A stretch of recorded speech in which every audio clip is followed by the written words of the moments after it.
Oh, whoa. How are y'all doing? I have half a burrito still in front of me because things broke all of a sudden behind the scenes. So the teacher's gonna eat at the desk real quick while y'all get your notepads out and mingle amongst yourselves. That's what teachers do, right? Just tell you, yes, just relax, talk to your friends while I scarf down this chicken burrito. It's really good. I just didn't eat it fast enough.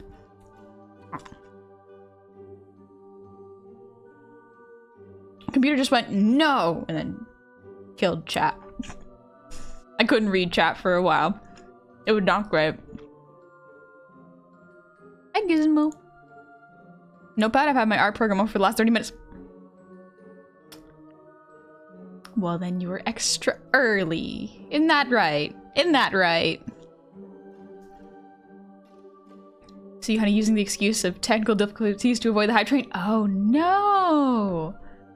I didn't know I could do that. Oh. I may have learned a new technique. Thanks for that. Tech issues are fine so long as I learn something from them. Moments later.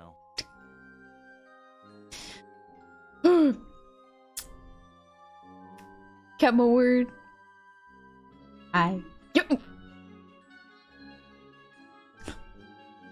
Please, I'm doing my best. But happy 21 months. Lucky 21. Is it lucky now? Thank you for the resub. Happy tier 2. I hope you enjoy it. Oh gosh. Gecko, thank you for the resub. Hey Gecko. So get punishment because you avoided it. Alright, alright. Let me eat my food first. Let me say thank you and eat my food. One sec. Let me just hold this up. Yeah, while I eat.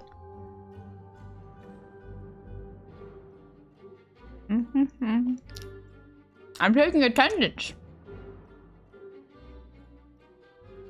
I was gonna have to be canceled like my actual school today. No. This is internet school. Why would it be canceled? I was chewing. I was chewing. Give me a sec. Give me a sec.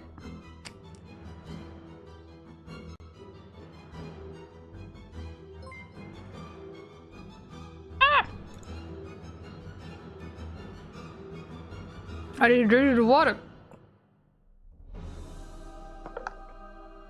Okay. Yeah, honey, what'd you do today? Oh, I had to restart my computer. Almost missed class. Ate a burrito on camera. All in front of my students and made them wait. I'm very professional. Hi, General Cannoli. How's it going? But Gecko, happy 21 months. Welcome back. I hope you are doing very well. I know it's a bit late for you. So don't worry if you gotta get some rest. Don't sweat it.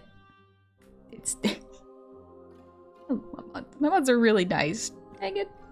I got lucky. I got such good mods. Chaos Dragon, thank you for the 100 shinies. That's very kind of you.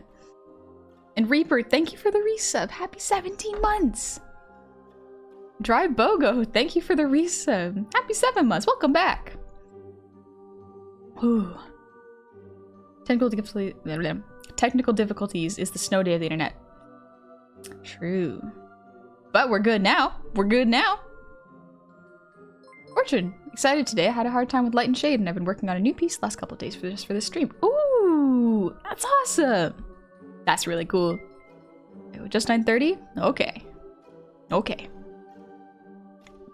Yes, sir. I'm doing pretty good. Did some art today, staving off some burnout with some rest art today. Ate some food. Didn't work out because I got too invested in art, so that's what tomorrow is. Tomorrow is my workout day. It'll be fun. It'll be really fun. Zolangar, thank you for the resub with Prime. Happy 11 months. Don't have enough money to keep subscribing, so have a Twitch Prime. Also, I'm apparently a published author now. That's really cool. Congratulations. That's awesome. Also, don't worry. Don't feel like you have to sub to participate. You absolutely do not have to. It is totally fine. It's free to be here. It's free. Also, Kalenbrook, thank you for the 7 months. We good and alive this time? Yes, we are. Yes, we are. Check. Don't worry. I have mod chat always open on my other monitor, so I see all the things that happen there. Don't think I don't. Ooh. I know exactly what happens. Onyx, happy 21 months. Can't believe Honey's nearly 2 years old. I can't believe it either. I've grown up so fast. I'm all 3'5" at 2 years old. Caitlin, thank you for the 100. Can't just leave all this hype lying around untrained. Anyways, hype responsibly. Thank you. I'm sorry I killed the hype train so early. I had to make sure that everything is working because I could not read chat. And that's kind of important. King Booyah, thank you for the resub. Happy 15 months. The only art I really do is painting 40k minis. Valid. But learning about these concept techniques has been quite interesting and fun. I'm looking forward to learning some more tonight. Oh, thank you. I hope this is useful. Hopefully this will help. I can see how you could apply lighting and shade techniques to painting minis. Fun. Could be interesting, actually. Horse for real, thank you for the 2 gifted subs. And Neko, thank you for the 100 shinies. And Gecko, thank you for the 100 shinies. It's free, she says. I didn't lie. It is free. You are allowed to be here for as long as you like. Neko, oh right. Now I have money I could spend on you. Where did I get it from? Since you are legally obligated. You are very cute. You know that's very cute. I should remind you more often today. I'll be doing some art. I wonder what it'll be. Something cute, something sexy? Who knows? Do what you love. Do what you love, Neko. I just like to see you draw. Your art's really good. Also, Wolfson, thank you for the 100. Evening to our adorable Gobbo teacher. Thank you. Just started. I came from a session after making the party cry with my newest character. A ranger raised by wolves, later taken in by druids. So how do I make them cry, you may ask? He has a wolf companion that is also his brother from his pack. His name is Sif. That's an easy cry right there. That's an easy cry. Good job. Soren, hey! Thank you for the 300. The artist I found on Twitter by chance also modded the Sinister Snuggle. Oh, modeled the Sinister Snuggle. I remember you were talking about that earlier before I had to restart stream. You were getting commissioned for a model? Or getting a model commission? That's really cool. There we go. Alright, I'm gonna take some quick bites. Then we'll go art. Wait, no, I have a song ready. And punishment, apparently. I can't believe I'm being punished. In my own stream. For things I could not control. Rude. No more. Should be able to start drawing digitally soon. Finally got some paper screen protectors for my iPad. Ooh! That's cool. Now I can make more sassy art of a certain goblin I know.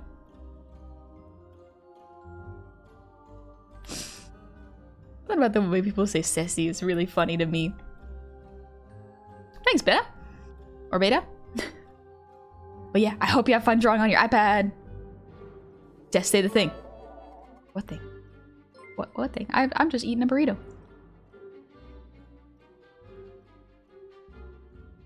Tried to make a burrito a few minutes before stream. I made it 45 minutes before stream. That's not a few minutes. That's still not enough time, I'll give you that. But it's not right before stream. I had to make sure Kobe ate something. I gotta make sure she eats something when she gets home. You worked hard. Lasagna got grapes? Nice. Grapes are really good. Randomer, thank you. I trains get derailed. Man, take the shinies. It's dangerous to go alone. Oh, did I find a new technique for ending hype trains? Oh, no.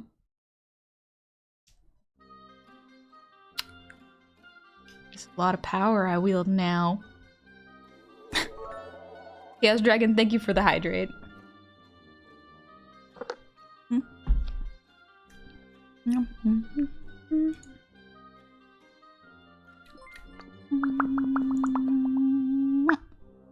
I just read over what I'm supposed to say for my punishment.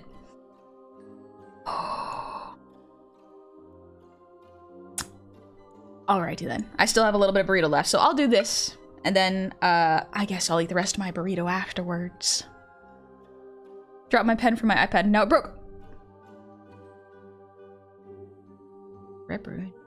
Is it a second gen iPad pen? Those are the good ones. Just remember I wanted to ask, I mostly do digital art, but I've taken your advice to draw on paper and pen. But it's so bad compared to my digital stuff. Do you know why that would be? New medium. You're getting used to it. You can't control Z when it's digital. You're not used to the pen pressures and the ability to change whatever colors you want on the fly. It's very... You commit to your line work. It's good practice. But it is really rough, yeah. Truly coming into a villain arc. Oh no. Oh no, it only took... October, November, December... 3 months! No, 4 months! It's my Halloween arc, just a little late.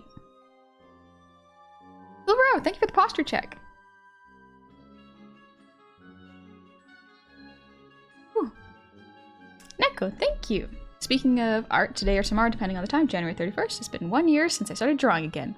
It all started with Wawa Jummy and I haven't stopped. Who would have thought that coming back to drawing would make me meet so many people, so many friends, and this is something I don't say too much. Getting closer to my favorite streamer to the point where she's the one who praises my art. Anyways, an important day to me. I'm glad that drawing has brought you so much joy. Doesn't always happen. Sometimes it's very frustrating for some people, but I'm very glad you've been having a good time. Your art looks really good, Neko. No, eat, save your strength. No. Paradise, have fun doing watercolor. That is rough. Better late than never. All right. Shall I do the punishment? I forgot that I'm writing in all caps. I had my cap locks on. Let's see. For punishment, you must sing a song for free and say the following. Oh. All right. Let's see.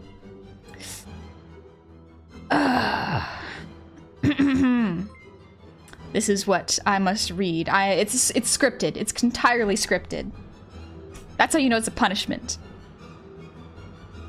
I am Honey Goblin. And I was late. Because of this, I must admit just how cute I am. I am incredibly cute and deserving of all of chat's love. I make cute noises, have cute manners, and am far too considerate and nice towards everyone. I also make funny faces at the camera for a living and am a dork.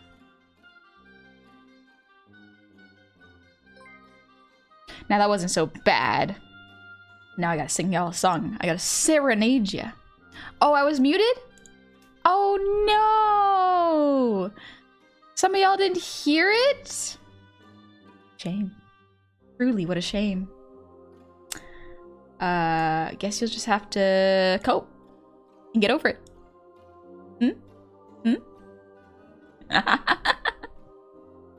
Sorry, I was gone. Can I say that again? Oh, sorry, that was a one-time lecture, little speech. Obviously not scripted. Just said it on the fly. Don't think I can recreate it. It's fine. Forrest, thank you for the breathe routine.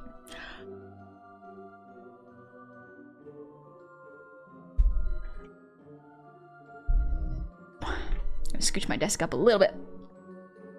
But like, so much for too nice. Shame. Maybe I'm not as nice as everyone thinks I am. Wouldn't that be wild if I was actually evil? I don't think that'd be great though. It'd make my tummy hurt. It's the price of having a conscience. You get tummy pain. Honey, get edit out the VOD. Oh no, the VOD mysteriously disappeared. Guess no one will know how to do light and shading in their art. That would suck, actually. No, y'all gotta learn. Y'all want to learn it. Don't know if you can without breaking anything. You still have the hat and paper. I'm cute to use as punishment. I do not. I restarted VT Studio. I should probably put it back in, though, now that I think about it. Hi, Tony. How's it going? I'm just about to sing a real quick song. It's technically a free song because I had to restart the stream. And so that means all the cooldowns technically have happened. Is it okay you show your full model? If you go to if you do ! socials, you can find it pinned on my Twitter. That's the reference sheet. Might be more useful for you there.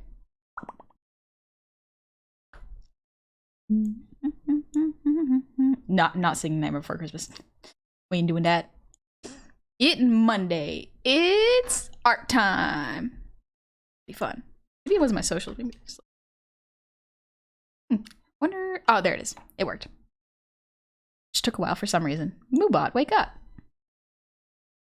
It is Monday art time. And now we're at song time. Let's go, baby. Hi, Lexi. How's it going? I hope you're having fun. And Goblin Wizard, thank you for the coffee. All right, before I get too distracted, I have a song that I was gonna sing, so we're gonna do that.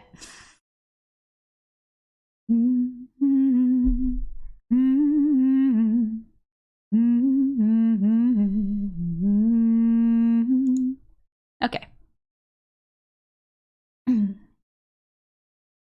Dancing bears, painted wings, things I almost remember,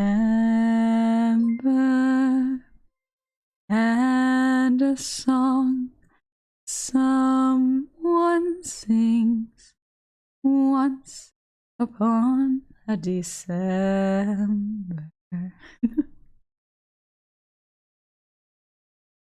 Excuse me, one sec. My throat just closed up for a second. Oh no. Streamer debuff is strong. Yeah, I'm gonna start higher. Okay. Thank you for waiting. My throat's fine. I'm okay. Just gotta breathe.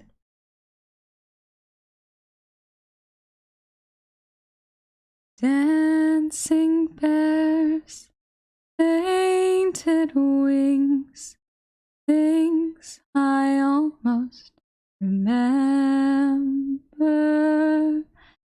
and a song someone sings once upon a December. Someone holds me safe and warm. Horses prance through a silver storm.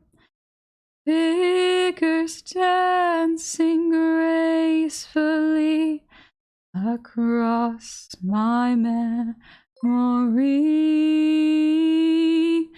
Far away, long ago, glowing dim as an ember, things my heart used to know, things it yearns to remember,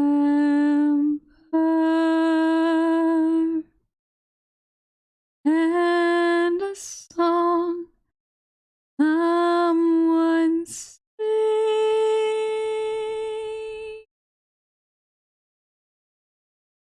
once upon a December.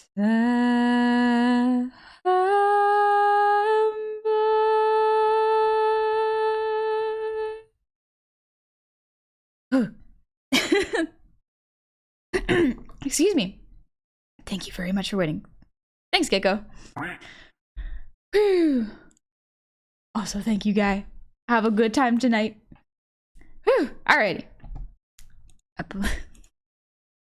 Wow. Not expecting that song. I hope you liked it, gamer. It's a very good song. It's one of my go-tos when I know my throat's feeling a little weaker today. It's a good one. It's a very good one. It's easier to sing, I guess. Now let me pull up the music.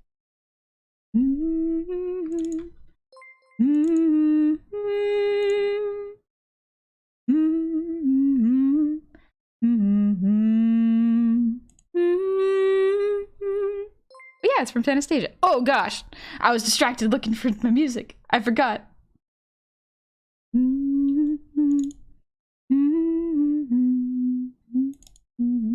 There we go. Okay. Ah, yes, the focus music. Ah, it's a good one.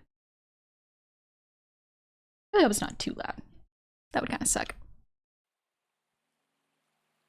I heard you sing it so many times I can almost sing along. You could sing along if you want to, Gecko. That'd be fun. We could sing together. I like singing with friends. It's really, really fun. It was one of the good, really cool things about going to Camp Goofballs. I got to sing with a lot of people. It was nice. Even in death, Snack's robotic voice will always help us get Honey face the truth. That she's the most cutest gob of all time. Also, I accept your apology. I did work hard for those 6k points. That is my mistake. My bad. I hit reject a little too quickly. And he says for a person to trying to get into drawing. Ooh. I do. But first, let me say thank you real quick before I get way too distracted by everything. I really should get tested for ADHD, but it's so hard to set up the appointment. Some keeps distracting me, which feels almost indicative, quite honestly, that I should get tested faster.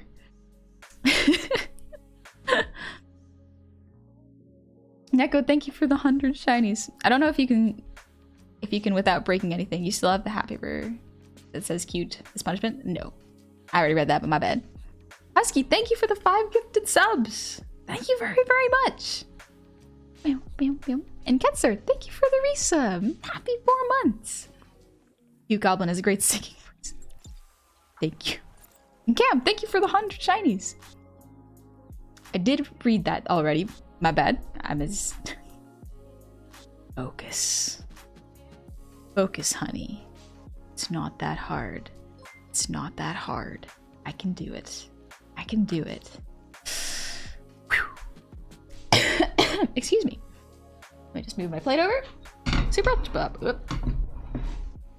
Oh no. One moment. I have to make sure I don't knock a lamp over. Okay, we're good. We're good. My desk lamp almost fell over. Oh no, I need that. I need that to see better. It's like you have ADHD, but how can we be sure if you don't get diagnosed? Exactly. Exactly. Don't forget to read Cam's message out loud. I did. Lightning, thank you for the resub. Happy 2 months. Whoops, my finger slipped. Oh, dang. Don't be... Never mind. I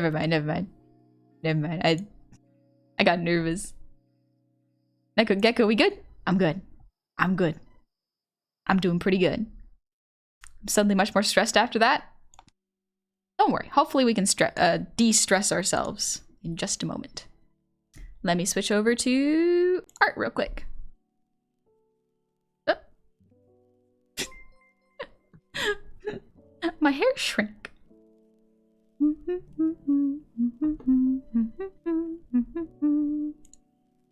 All right, cool.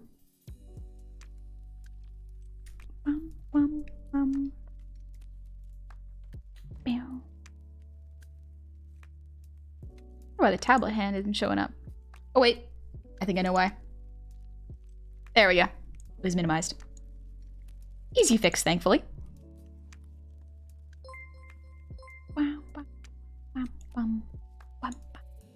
Triton of Atlas, thank you for the resub. Happy 6 months.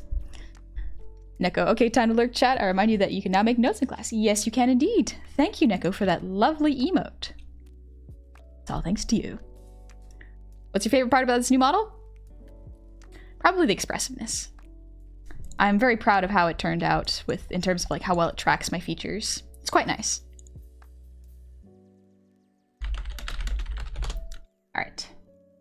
Someone asked a really good question earlier, actually. And the question was, how do you get into drawing if you haven't drawn before? And the best answer I can find is just start drawing a lot. It doesn't need to be amazing things, but make sure while you're drawing something you enjoy. You're not trying to make it a masterpiece, but you're just having fun. That's probably the best way to do it. It's difficult, but find like one thing you like to draw and just draw it a whole bunch until you're comfortable. For me, it was eyes. I did that with eyes. It was fun.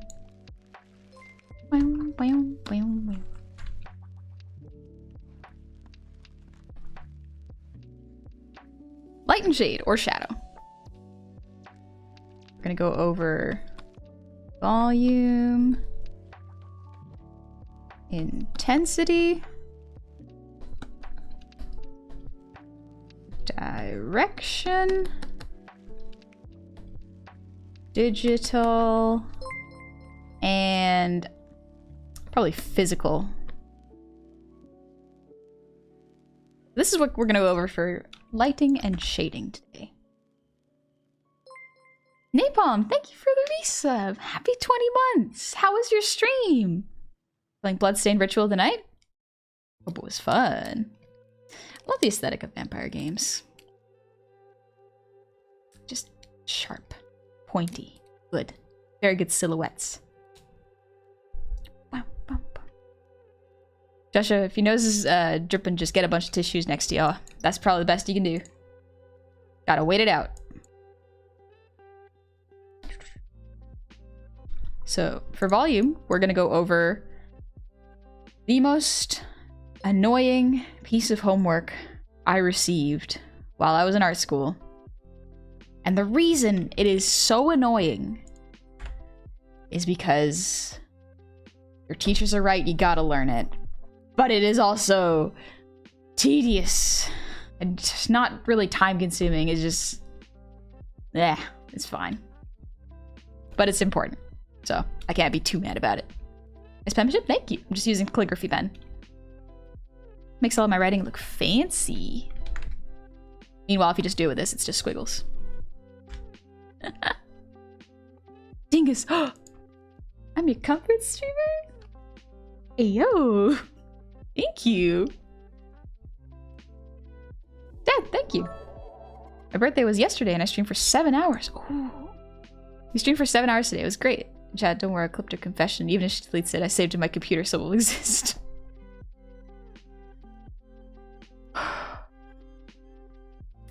Happy belated birthday, Death. I hope you're having a good one. And I'm glad you had fun during the streams today. That's really important. Also, Solshi, thank you for the resub. Happy 13 months. Start with the S. This does the S? That wasn't actually the reason. S. No, wait. I can do it. I can do it. Nope. I can do it. It was here. Nope. I can't do it. I can't do that S. I never learned how to do it. Circle, yes, you are correct. Good eye. They are right to my eyebrows. Helps with the movement. Honey, I love the aesthetic of vampire games. They're sharp and pointy vampire games. Aw, thanks for that. We try. So cute. Alright, so we're gonna go over the volume. The circle. Oh, the circle. I did not miss you in art school. You were probably the most annoying piece of homework. Just gonna draw the little imaginary plane. Alright, so you can do this digitally or physically. Neko, square! Wrong! It ain't a square! It's round! It's a round.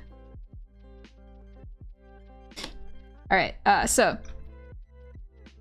first off, we're going to decide our point of light. So I think the light is going to come from here. Some people like to draw an arrow, some people like to draw like a little sun. I'll usually just do an arrow because it's faster. All the squares make a circle. No. They're edges. You can't make a circle out of squares. That's not how that works. But yeah, so we're going to draw the light. So when you're drawing light, let's assume this material, what this ball is made of, is not reflective. So it would be wood or fruit or even skin. Normally what they make you do in art school is they make you do lighting tests. It's so annoying, but it's very, very good.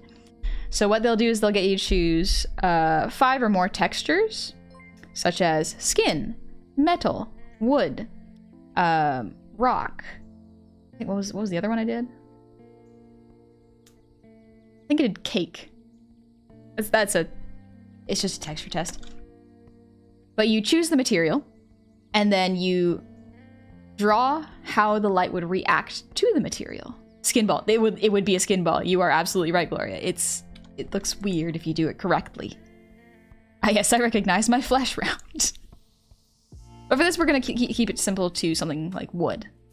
We're going to keep it very simple for the sake of grasping the concept of shading and lighting. So the first thing that is the most important is choosing the direction the light is coming from. Flesh orb. The floor. Flesh orb. Flesh. No. Focus, honey. Focus. You're teaching. So we're going to draw the shadow first. That's usually the first thing I draw. So if it is circular, it casts a circular shadow. Fairly simple. And for the sake of the lesson, I'm just going to cross hatch it. I'm gonna treat this as a non-digital drawing because not everyone has digital tools. I want to make sure it's accessible to everybody. This is one way of drawing a shadow. Or you can like sketch with the side of your pencil and smooth it out so it's a one flat looking shadow. All right, so that is the direct shade. So usually it's cast by the ball like this. Sometimes you have the shade looking like this. Now we're going to go to the actual lighting and how it would appear on the ball. So if you look at it, the lines I just drew, because if the light is coming this way, it would cast a shadow similar to this. Now this will change depending on how close the light is to your object or how far it is from your object.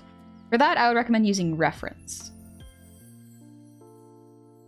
But for this, the shadow on the ball would look something like this. It would almost, at least in my experience, line up with where you would start drawing these shadows here. Floor Furby, no! Extra cursed, actually. No, I changed my mind. That is worse than just a regular old Furby. There's the shade on the ball. And now, if you were to do this digitally or with your paints, you would try to slowly blend a lighter shade area and blend it into the ball. And as for lighting, the light would be strongest here. These are kind of the main sections I've found when I draw to like simplify it. What's wrong with Furbies? Creepy, soulless, terrifying. Activates flight or fight response. Dusk Flights, thank you for the resub. Happy 5 months. Just got in tonight and what's this kind of cute nonsense? You mean heckin' cute. We're doing lighting and shading. It can really elevate a piece, so if you want to vibe, no worries. Evil Maestro, thank you for the earwig balls.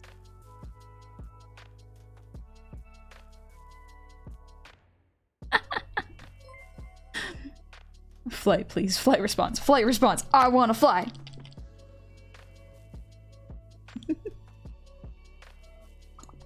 And Kaz the Punk, thank you for the resub. Happy 15 months.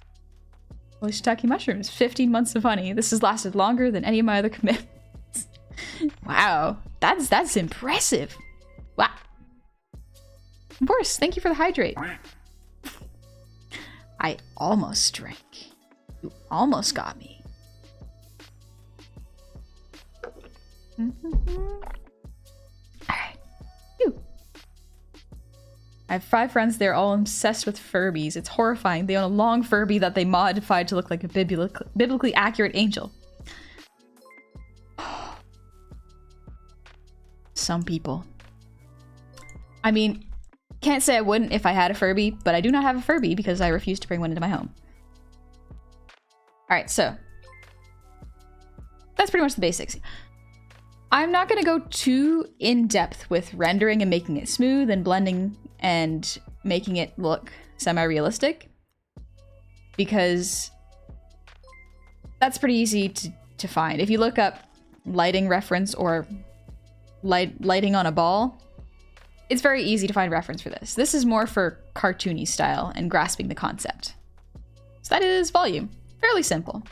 If we were to change the shape though, for example, let's do a cube.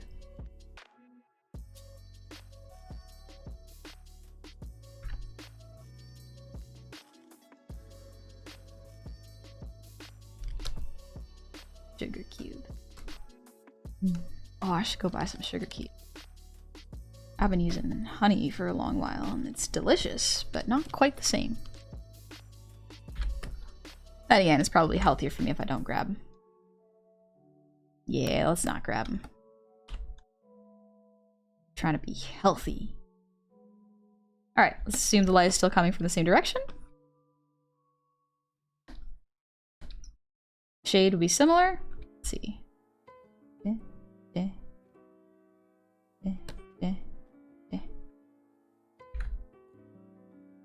Yeah, something like that. The cube one always bends my brain a little bit.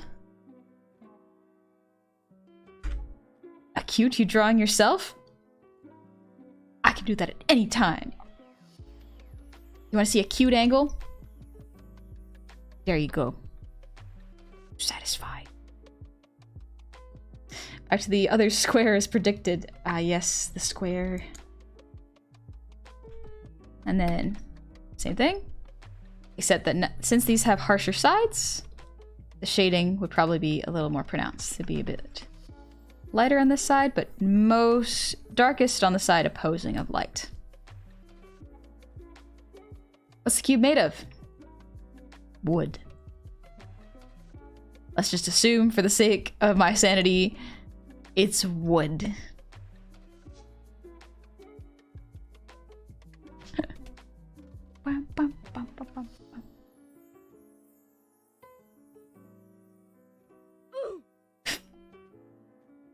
It's okay to indulge in a little treat every now and then. That's true.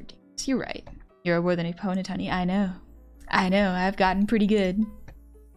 Progress. But alright. And... Ooh. I don't know why I get my shoulders jump when I do that. Or not when I do that, when I hear that. Why did I do this? Alright, let's go to a cone. This is a 3-dimensional cone, not 2-dimensional. I mean, why are y'all making so much noise? Why? Alright, light, same direction. It would cast a shadow like this. A little triangle on the ground. And then, because the light's here, a little bit of light would show here and the rest would be shaded.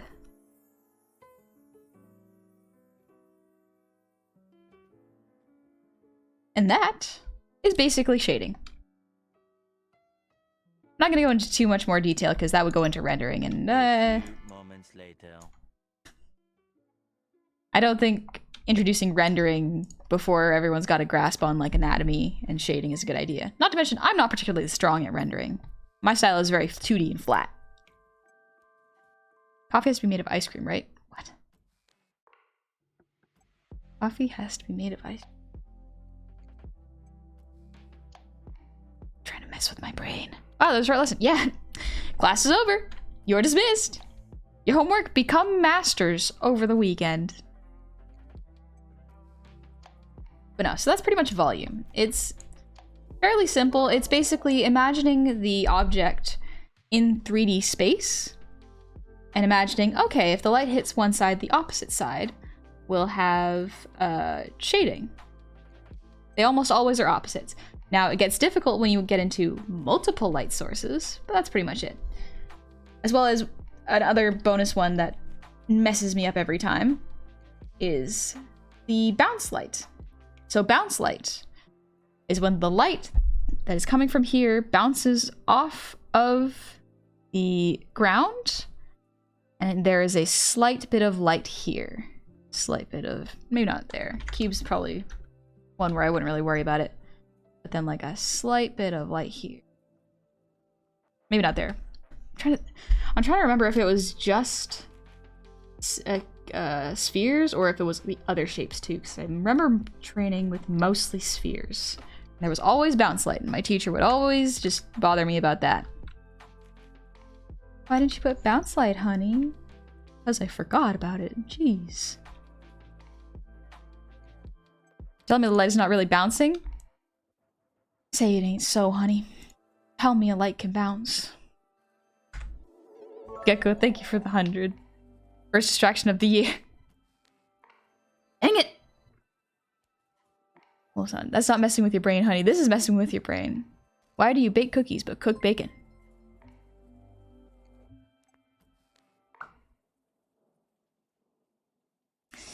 Why must you stretch my brain?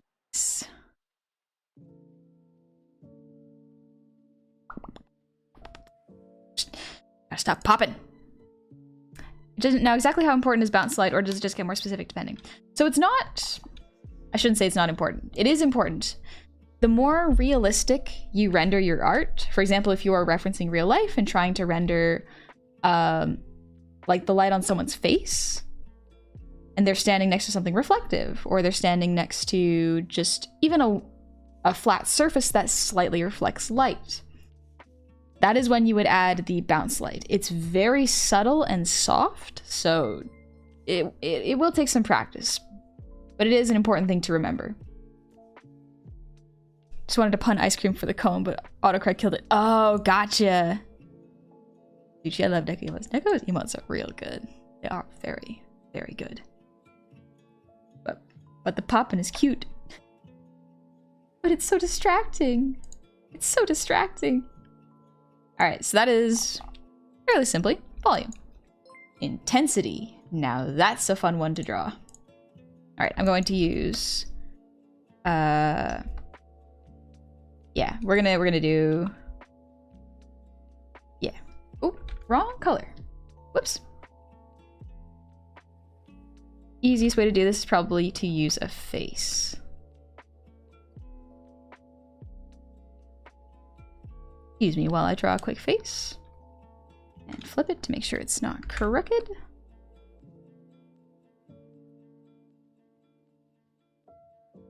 Let's give them a fairly neutral hairstyle. Normally I would leave the crosshair lines on, but for now, let's actually turn those, or get rid of them so that you can see clearer.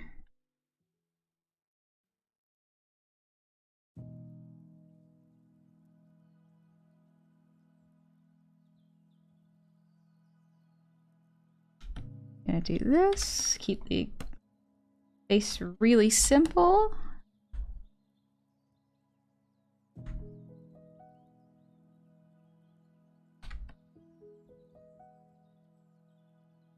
There we go.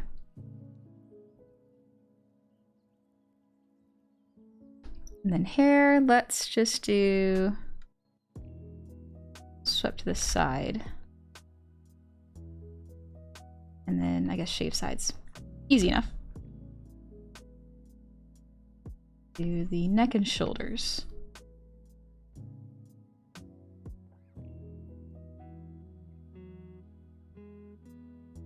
There we go. All right, let's here. Correct it real quick.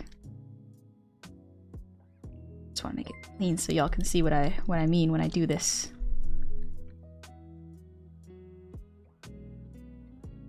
That'll do. Of course, thank you for the breathe redeem.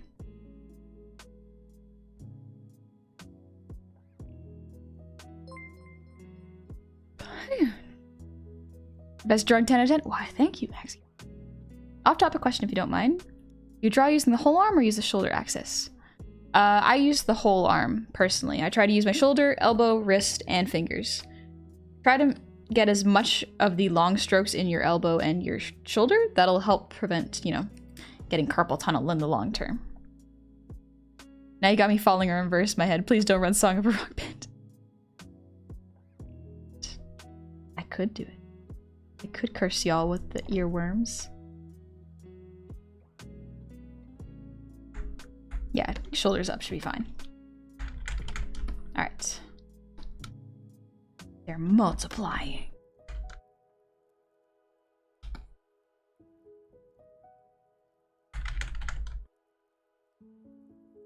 Control V.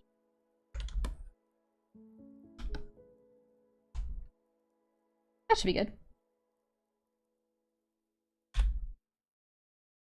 It's a barbershop quartet.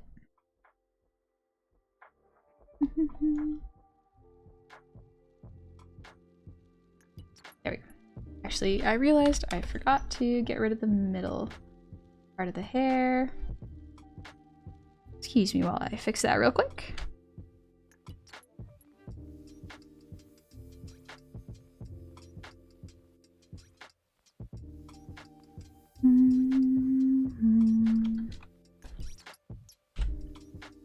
Okay. So we're gonna go over the shading directions for these faces. Program to draw with CS Paint. Send in the clones. All right, so let's start with the position of the light. So I'm gonna draw a little sun here. This will be the homework, by the way. So I'm showing you what to do when you are lighting your character.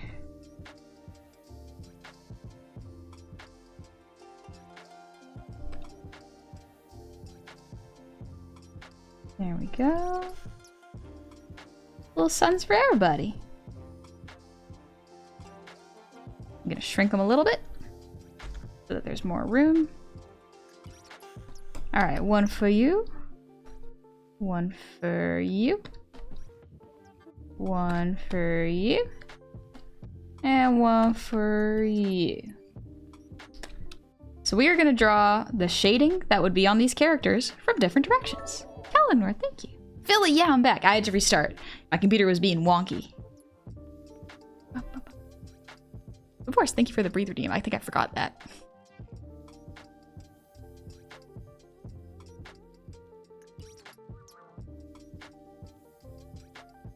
Whew. Really does help to calm down. And Randomer, thank you for the posture check. You were eating breakfast dinner? Ooh. You ever had dinner pancakes? Those are pretty good. Or dinner waffles. Ooh, dinner waffles and chicken are good. Which one is wood? That's the secret. They're all wood. Hi, Corliss. Alright, I'm going to draw on different layer real quick. So, if the light is coming from directly above, you want to make sure that it shows on this character. So if a character is outside or like they are in, I guess, an office where there's only lighting from above, this is the kind of lighting they might have. We're not going to go over intensity of it quite yet, but we're just going to go over directions. So what would be causing shade on their face? Most likely their nose, because it protrudes out. There might be some underneath their eyebrows. Because if their brows protrude from their face, it would cast more of a shadow. Same thing with the lip down here. There would be shade here. There might be shade inside of the ear. Underneath the hair as well. Because if the hair is overlapping the face, it would cast a shadow. The hair would also have some shade underneath it, depending on if it is, if it overlaps itself or if it is completely straight and like, what's the word? I know it's called pomade, but it's like hair gelled, like gelled flat. There we go.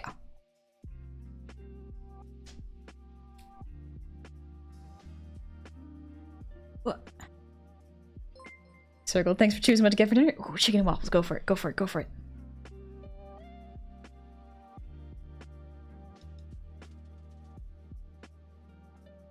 Maple, do you have to buy CS Paint? Yes, you do have to buy CS Paint.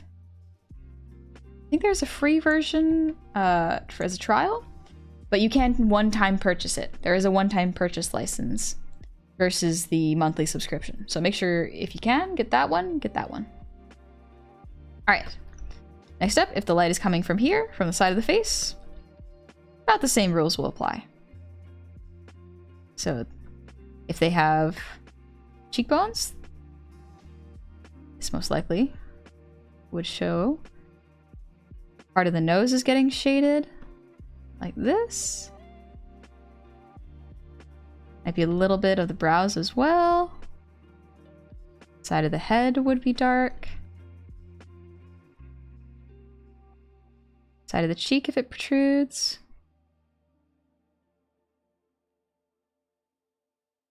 Probably about this much of the hair would be shaded.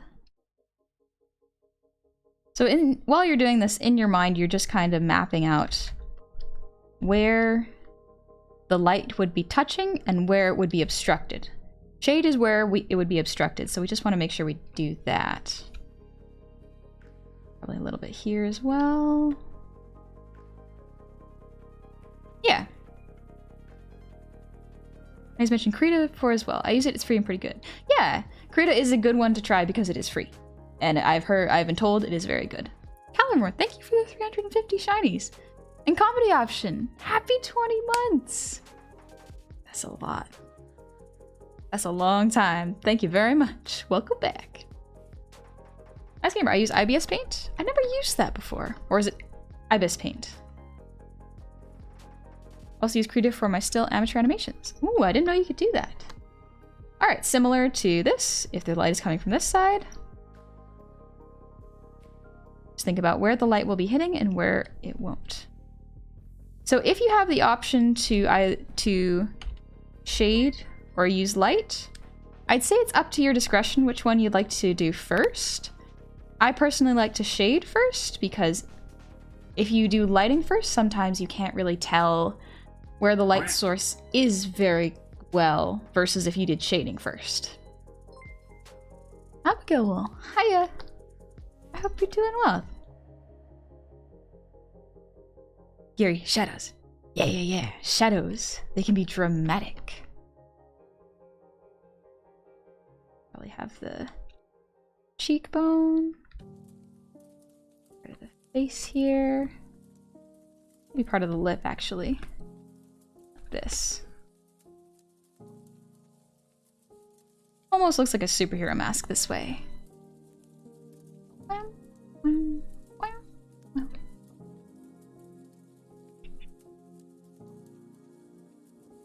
This would also be shaded. That's about it for that side. There we go. Ah, one thing you might have as well is if they have eyelids. The shade may also do this.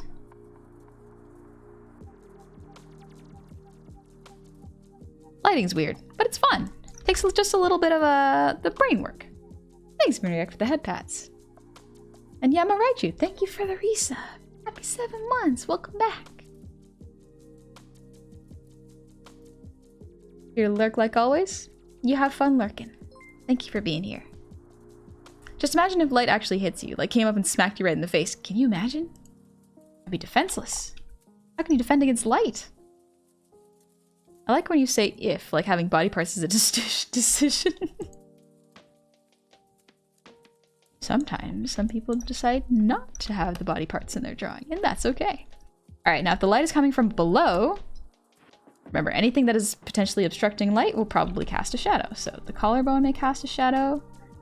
Maybe some of the neck portions. The shade might be around here, actually, because of the way the light goes.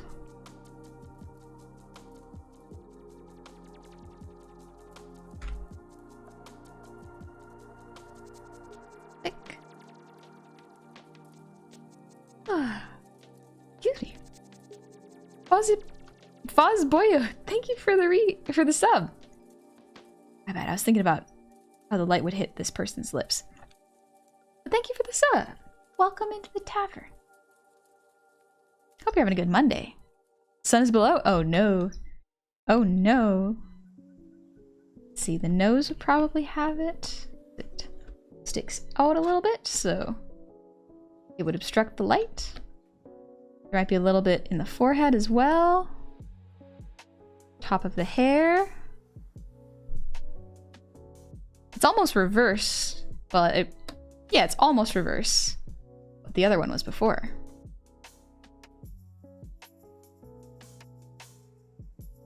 Let's see, probably the cheeks would be protruding.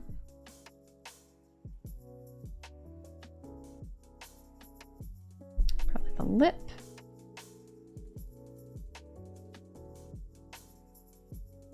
Maybe a little bit of this part of the lip too. And then the chin would probably cast a bit of a shadow. Yeah.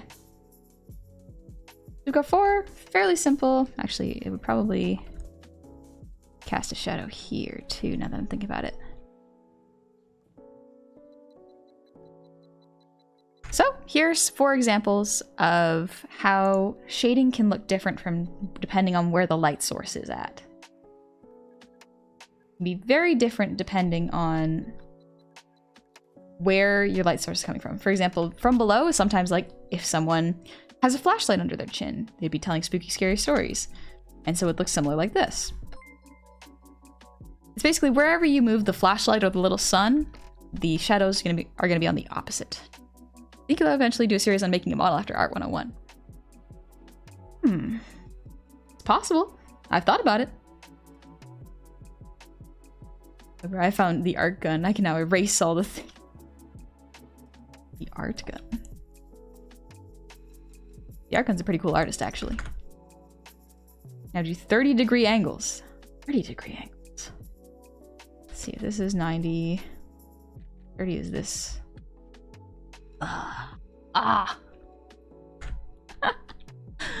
don't really know how to do 30-degree angles very well. I'm trying to keep it fairly simple for everybody.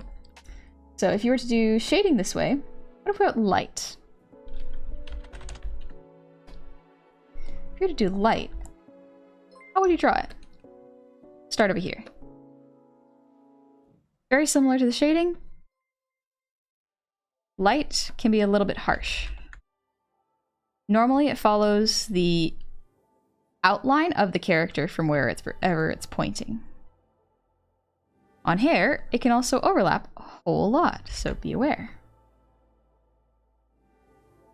Let's see, it would probably be on the nose here. Maybe on the cheeks a little bit. Top of the ears.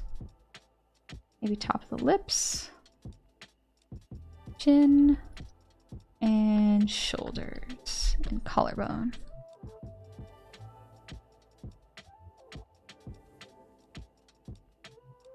I'm gonna turn that down a little bit so that you can kind of see it.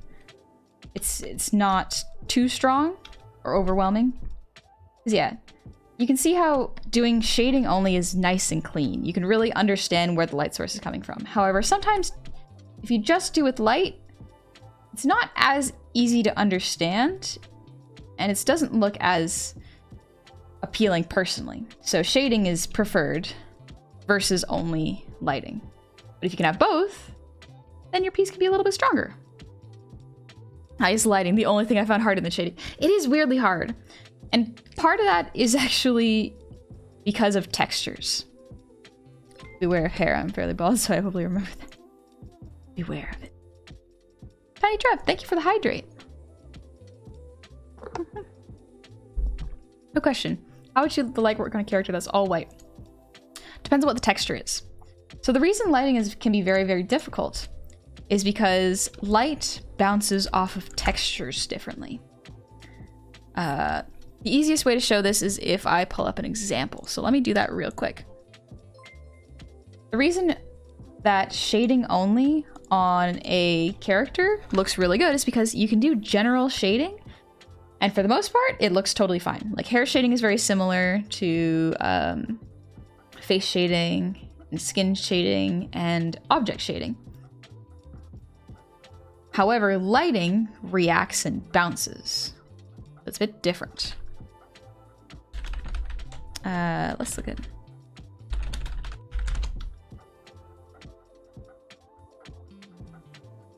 not this one. I just want to make sure I find the name. Or just... yeah. So for example, a tennis ball.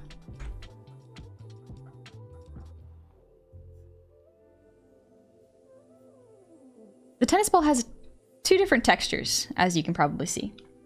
It has the rubber texture and then the fuzzy texture. So the fuzzy texture is a lot more difficult for lighting because it's not flat. It's got bits, it's got little dents in it of clumps of fibers. So using a different textured pen will help for that lighting. However, the rubber is very simple and reflects light very evenly because it is much more flat than a carpet. So that's why lighting can be a little bit tricky, because hair is quite reflective for the most part, especially the darker the hair. Actually, no, that's not always the case. I just realized that there's like curly hairs that sometimes don't reflect light as much, or in drawings. But yeah, so hair can have a lot of textures, and you have to study the different types to understand why or how to draw a lot of reflection for smooth hair, or less reflection for curlier hair, or slightly more brittle hair. Won't reflect light quite as much as straight hair for the most part.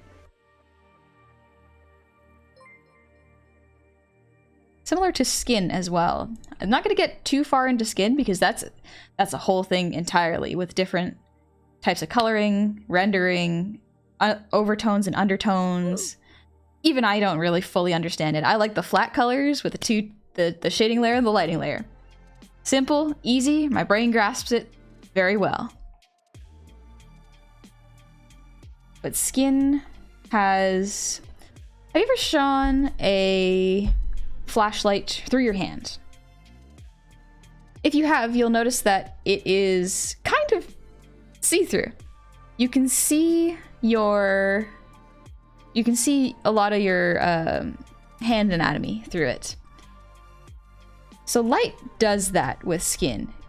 There is a slight bit of translucent, not bounce, but lighting that can come from behind skin.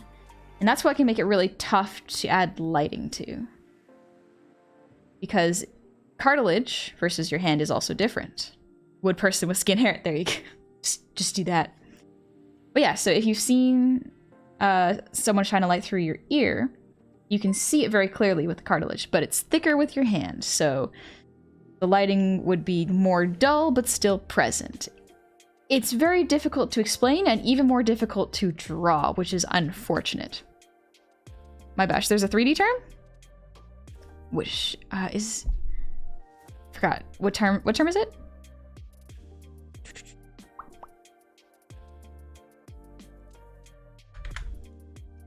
One sec.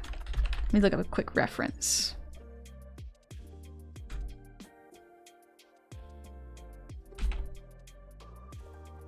There we go. Subsurface scattering. Yes, thank you. Subsurface scattering. I needed to know that to look up the term, or to look up the reference.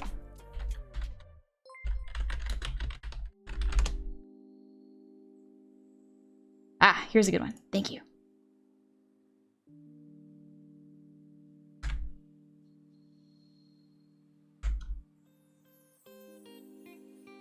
So you can see how this light can go through your fingertips, but not all of it. That's what makes drawing and rendering skin so hard, especially under harsh light. It can be very, very difficult. Doubly so if there's, because unfortunately, it hasn't been studied quite enough, and even in my art school, they didn't teach it enough, was how to draw subsurface scattering on darker skin tones. That's something that I gotta work on too. But it's a... But yeah, that's the best you can learn about it at this point, especially this early on. If you're following along with the lessons, I wouldn't worry about that too much right now. I don't think that's something that you need to learn right out the gate as a beginner. For the most part, just learning how to add volume by adding shading based on where the lighting is coming from is already a very good place to start. Hi, Emperor. Really cool to play with in Blender since skin starts looking realistic. Yes. In 3D models, it looks incredibly good. I'll finish off the lighting here. But yeah, if the light was here, nice and strong.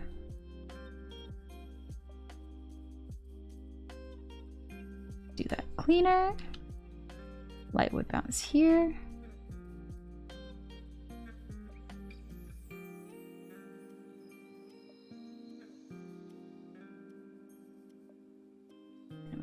Here.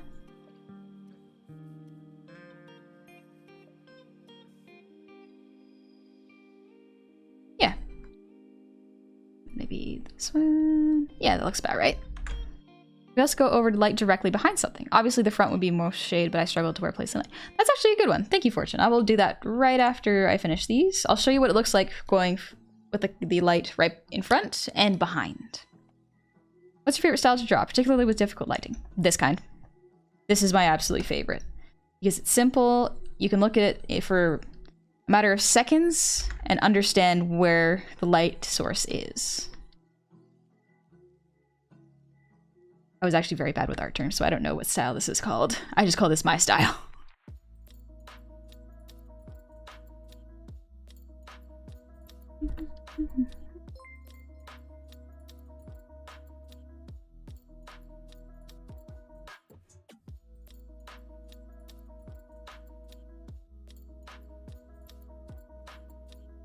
Oh, and then from below.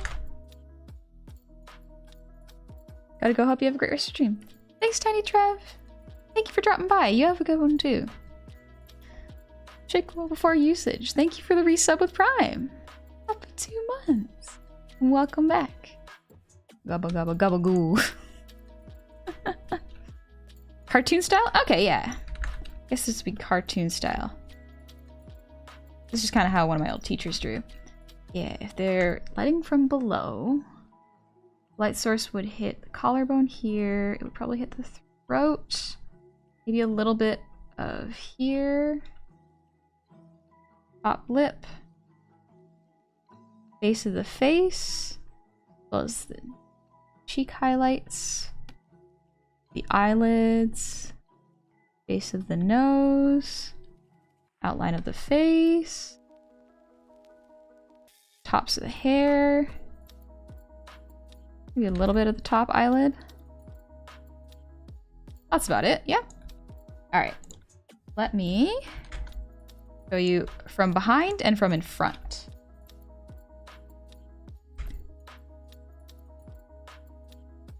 Not that one.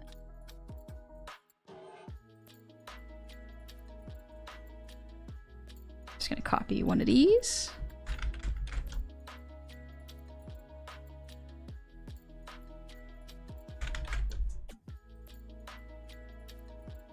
I'll spread them out a little bit so that it's easier for y'all to see.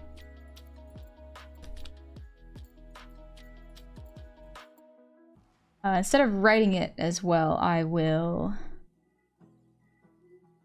draw it so that you can, or instead of drawing it, I will write it so you can kind of understand. Light.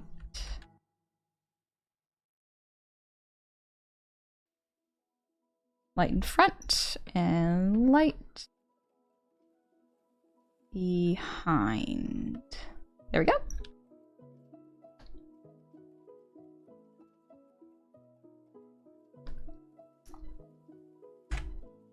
Is that from Tim and Moby? I don't know what that is. I just drew a random character. Socioscythe. Thank you for the prime. Welcome into the tavern. I hope you're doing well. Hope you're having a good relaxing day. It is Monday. It's the start of the week. We got a long week ahead of us. Sorry I was late. I wanted to come earlier, but I was keeping an eye on my baby sister. Absolutely no worries, Xavier. That's good. Take care of your little sister. That's important. Don't worry about being late for class. It's okay. Stretch my shoulders real quick. I could be a legit nerd about this. I major in this type of stuff. Ooh, that's cool. Is this like a science project or something, like working on how light reflects? It's more of an art study. You can definitely do science projects about it, but for light, it's an important thing to understand how shading and light works for artists in general. It's important. So let's do the light in front first. So if the light is in front, actually, you know what? I'll bring up reference. Excuse me. My focus is a little off today, but we'll get there.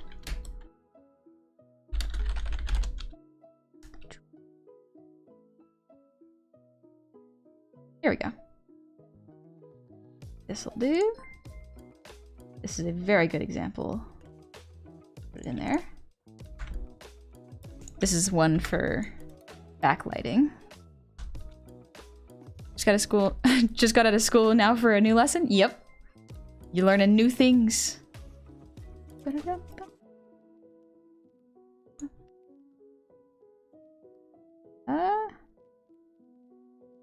These are all backlighting. I want front lighting. Close. But yeah, there we go. There we go. I just grabbed these off the internet very quickly. Off the internet. Okay, so. My shade layer? Yes, it's my shade. Gotta label your stuff, honey. Otherwise, you're gonna lose it. Gecko, there's no end to knowledge. It never ends. So lighting from the front is really, really weird. Because if you have a flashlight directly onto your face, you are not likely to have many shadows on it. However, this picture does not show it very well. You will have light behind you. If the light is the only light source, for example, if you're in the dark and you shine a flashlight on someone, I probably should have looked that up, but that's fine. A lot of the shade will be behind the character. You won't see a whole lot of it.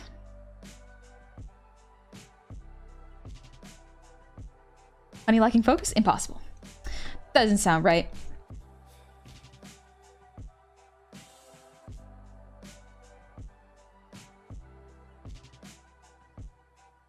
Just grab my color, that shade. So you probably will not see a whole bunch of it, actually. You might see a little bit here and along the edges of the body. But this is where the lighting will be important to have.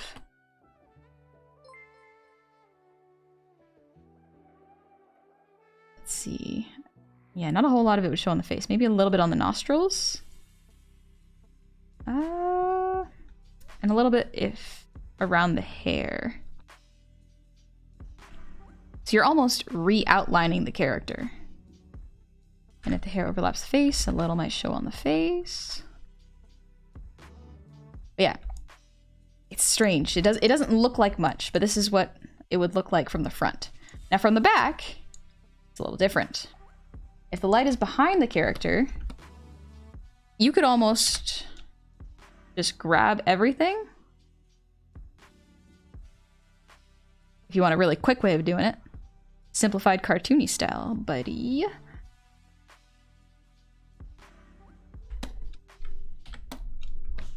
And there you go. So the reason I didn't fill it in completely is because when a character has a light source behind them, there's something called a rim light. It's this light part of this person's hair around her, almost like a halo effect. Same thing around like the clothes, any part that is catching the light. So if anything, I would probably erase this a little bit. Maybe a little bit around the jaw. A little around the ears.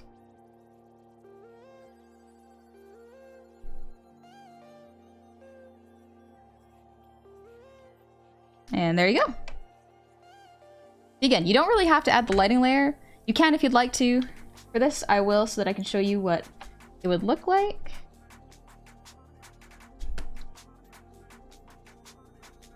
you'd probably actually draw the lighting almost outside of the line.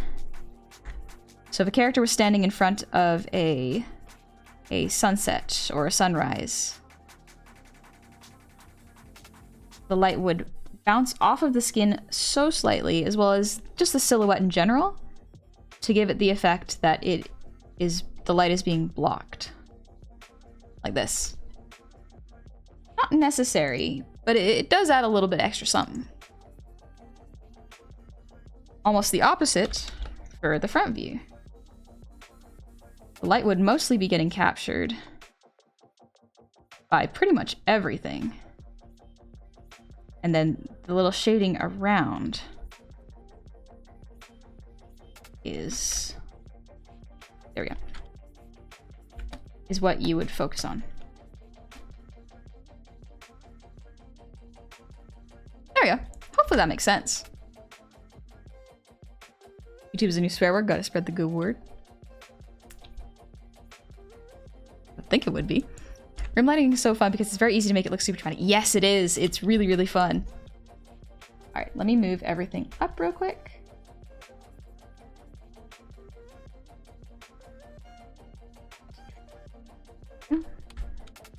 Just gonna grab these.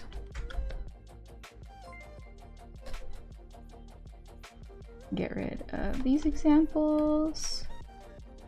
And then move these up. All right, there we go.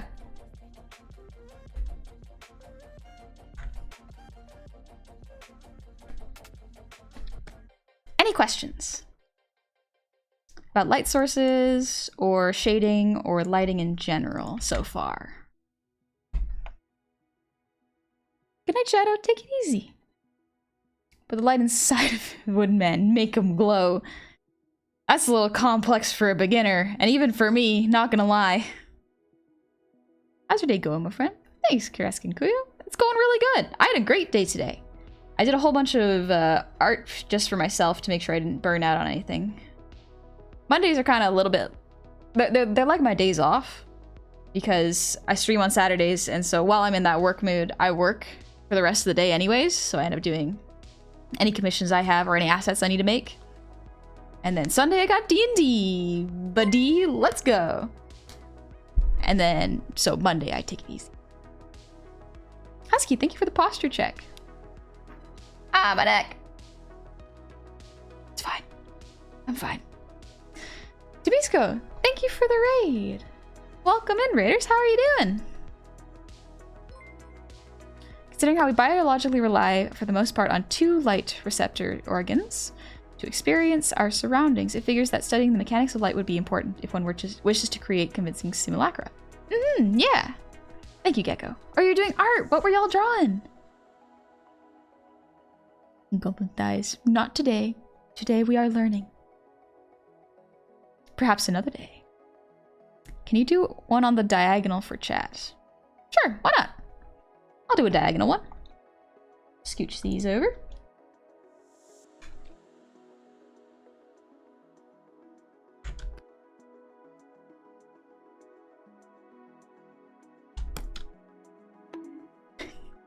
Why? I'm trying to focus so hard. Ah. Grab this. There we go. I did the light source from here, we'll say. So it would hit the face like this. Chan, welcome in. I hope you're having a good time. Which was go working on a D&D piece from a session I did for Extra Life. Ooh, that's cool. I like D&D art. Fantasy art in general just makes me very happy. Thank you, Love Soda. Myra drops Yoshi into a pit. Does he become lighter because he is unburdened, or darker because he needs to live with the guilt? Why not both? Heavy. Heavy is the heart that murders the friend. If I were to have 2 light sources, say top and front, would combining what you did just now work as starting point for lighting and shading? Yes, actually. We are also going to go over 2-point lighting, so don't worry. I'll go over that in just a moment. Yeah, let me do the shading for this. Lights just coming from here. Similar to here.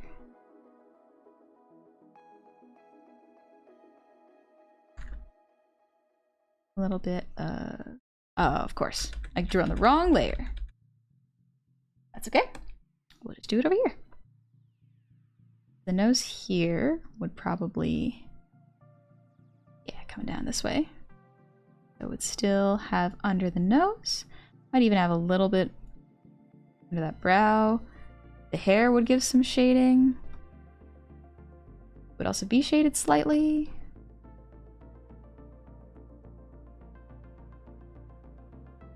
Cheekbone here.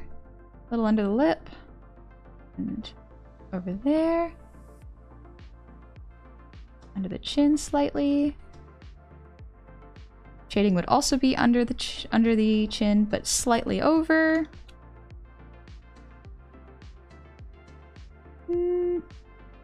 Sometimes you have this line, not necessarily. You'd have the ear here. A little bit on the side of the head, maybe. Not that much. There we go. Sort of a diagonal light. And then we can do the light source, not the light source, the light for it.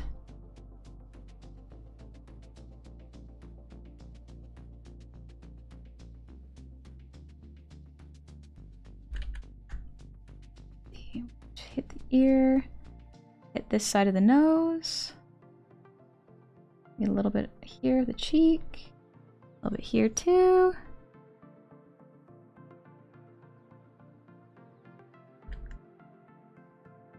Yeah, a little bit on this chin, and then the shoulders.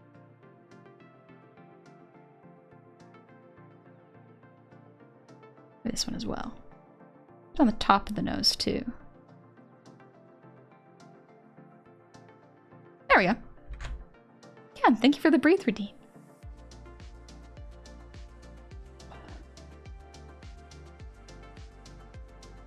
And Blusha Sealy, thank you for the resub. Happy 2 months. Welcome back. Took long enough, but I finally defrosted. Good. Get toasty. Daniel Cortez, thank you for the earwiggles, by the way.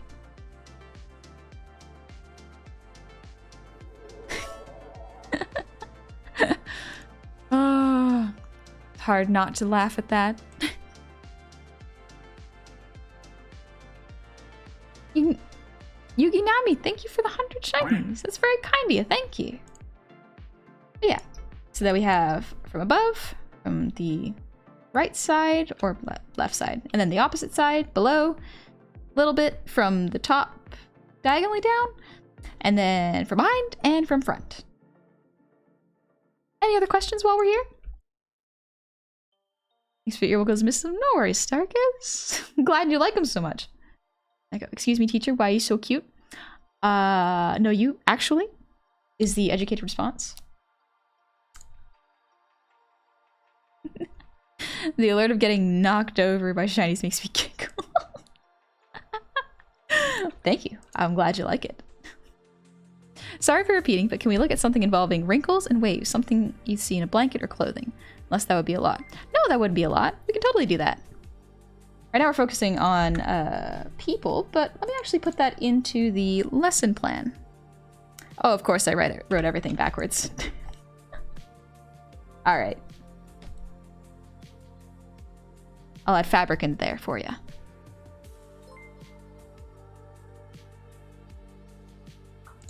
Let's flip this over. Flip horizontal. Yes. Haha, there we go. Okay, now it's organized. Are you going to focus on hatching shading later? A little bit, yes.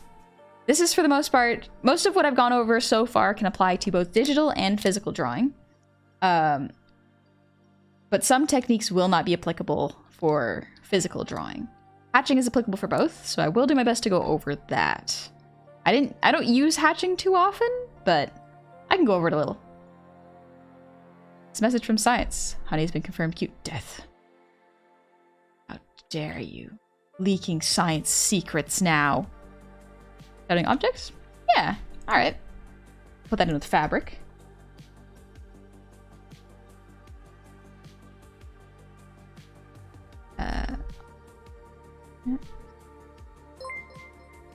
I'll specifically go over physical hatching. Front and back light are flipped? Ah, shoot, you're right. Thanks.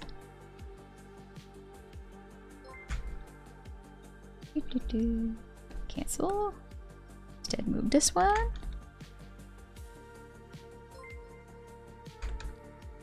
Perfect. Thank you.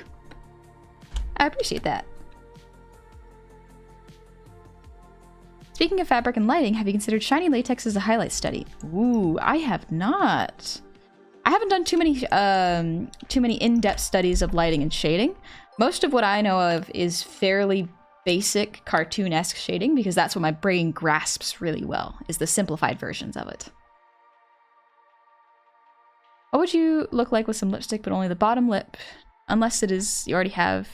Sorry for repeating, I think it'd be cute. I mean, like, I have a little lipstick. Let's see. Oops, not this one. No, that's not lipstick. There we go. That's lipstick.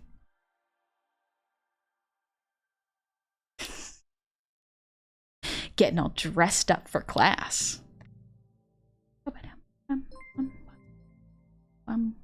Lipstick. Yeah.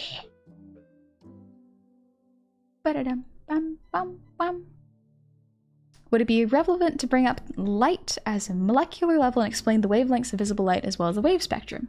Just so you know, this is a joke. You know, it might actually be useful if you're going to color. And there are different tones of, or colors, lights. So if you have like a rave scene, that could potentially have different lights, like studying them, such as if you use a laser pen, what kind of light would that emit versus a lamp? That might be good to know, but that doesn't change the light's wavelengths, actually. I'm not knowledgeable enough in science. But it was a joke, so...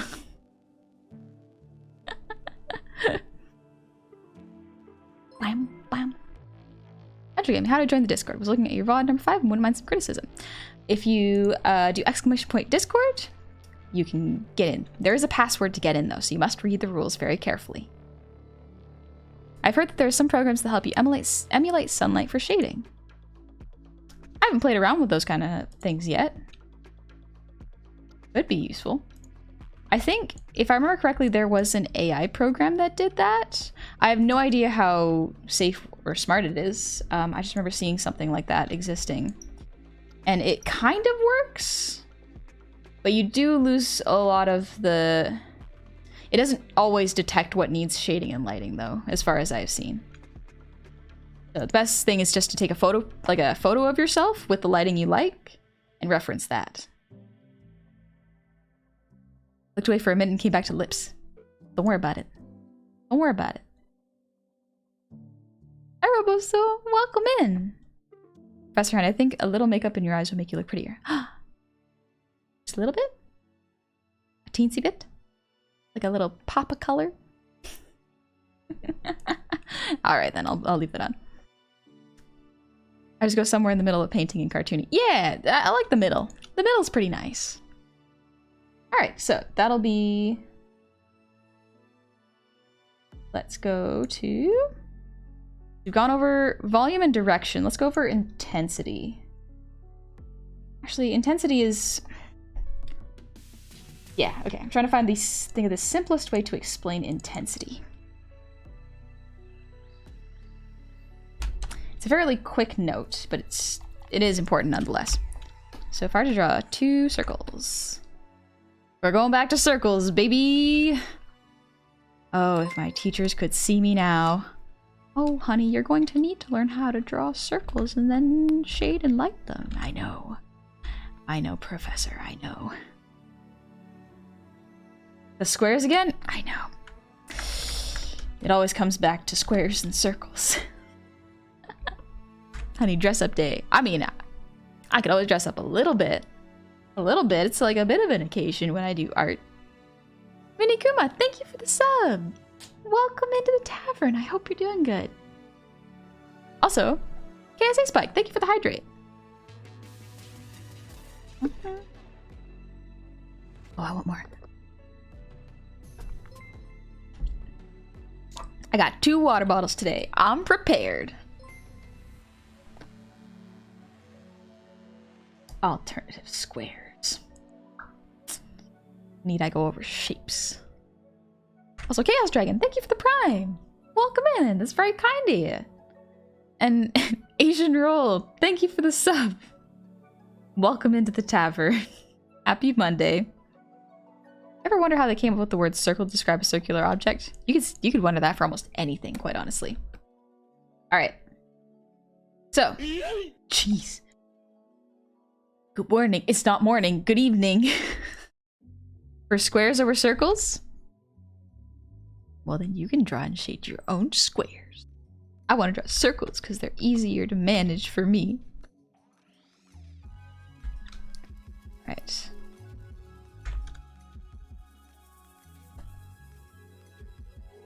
We have 2 different types of light sources. I have exaggerated them so that we can visualize. So, if the light source is far away, the intensity of the light is going to be lower. Makes sense. If you shine a flashlight really closely on something, it will be more intense. And if you're further away, the light source is further away and it is less intense on the orb. It's too cool for squares.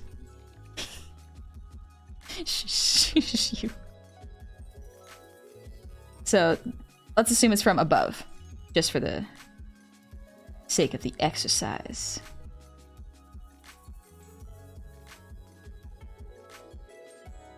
So if we... Yeah. So if the light is further away, the shading will actually also creep up a little bit.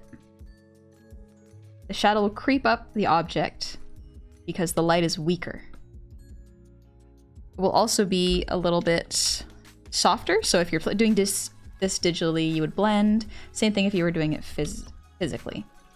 However, if the light source is really, really close, what'll happen is instead of being really up far, it would be way down here. It would actually could almost disappear. It also probably wouldn't be blended very much. The line would remain quite sharp because of the intensity of the light. That's pretty much intensity. If you want to emphasize it, then what you can do is... No, wait, not that.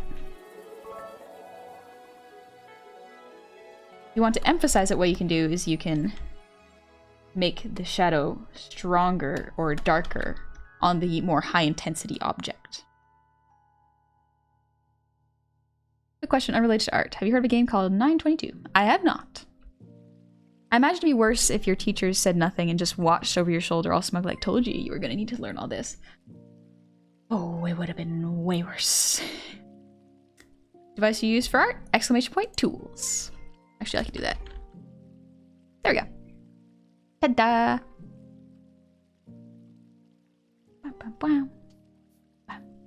Sharp like god teeth. Yes. Yeah, that's intensity boiled down. So the same thing would apply for the faces. Turn them back on.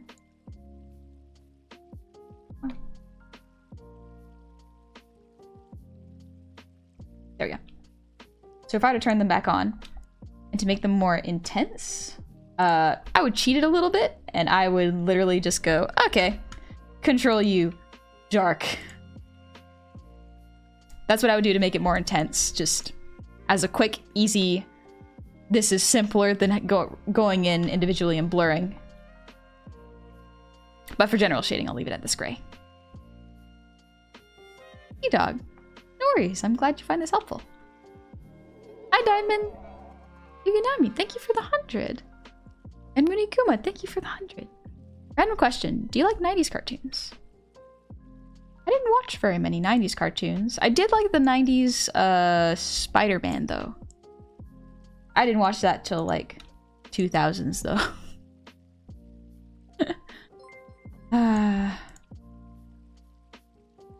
Will you also look over your shoulder from your drawing? If you want to, I can watch you draw. Darkwing Duck? Haven't watched Darkwing Duck, no. The originals, the what is it called? Spider-Man the Animated Series? I think that's one of the few 90s cartoons I actually watched. Good old 90s Spider-Man. I actually wrote down for you watch it. Alright, let's turn the off. So we've gone over volume, intensity, direction. Digital drawing, we can go over that, but let's go over hatching first. I realize that's probably the better thing to go over first. I'm just pulling up reference.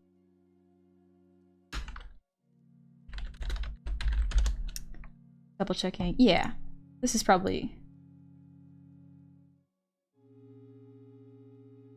There are so many kinds of hatching, and my vocabulary is not great.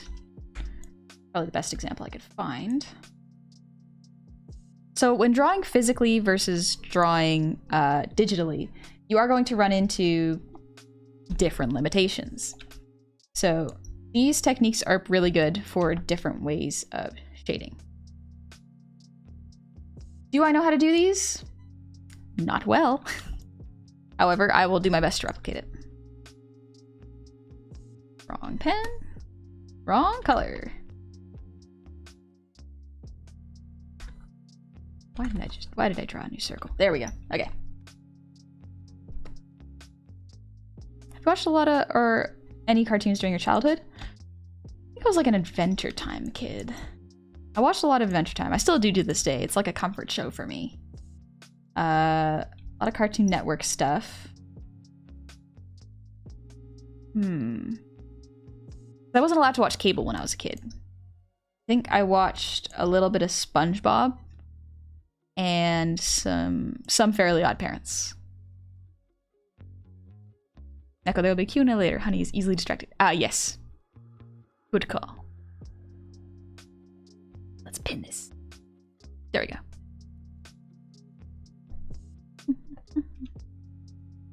Thank you, Shorty. The cover shows Futurama. Ooh, I watched some Futurama. It's pretty good. But yeah, so hatching seems like it's just stiffer strokes that are very small. I'm not a huge fan of hatching because for me, personally, it creates a bit of a bad habit of small strokes, which tightens my wrists and gives me problems. Poor children in 2010, damn. Babies. But yeah, so cross hatching. So let me just do this real quick. So hatching seems like it's just vertical lines or horizontal lines, but they're all perpendicular to each other. Cross hatching, very similar, but they're not all perpendicular. You get this effect. I really like cross hatching. It's a nice, soft, more comforting effect than just simple hatching, but that's just me. Blending and smudging, you can start out like this if you'd like, and then you smudge with your finger or you use the blending tool to just do this. Stippling, fairly easy, just dots. Can't really see that well like this. There we go. And then they get lighter as you get closer to the light source. This one I find difficult to do digitally because of the pen pressure. A little easier to draw on paper. At the risk of interrupting the lesson, I'd like to take a moment to express how much I appreciate how the motion of your ears match your facial expressions so naturally. Especially notice how they fold back while you're looking up in thought. Oh, thank you. Thank you very much. I'm glad you like it. And then the last one is scumbling. I've never done this before. I've never done that before. But I can see where it would apply depending on the style. You just circles. And if there's more shade, you do more of them. I personally wouldn't use this, but that is just me because it doesn't match my style.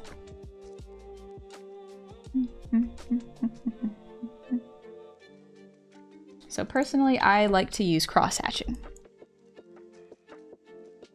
because it can add a bit more dimension, especially if you curve your lines slightly like this. Light source is coming this way, by the way. So you start with the lower layers for me, and then slowly work your way through. Maybe a bit more lighter this way.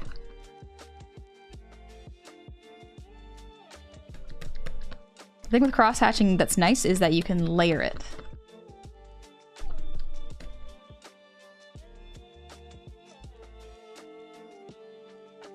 I find that's a little hard to do with the other styles.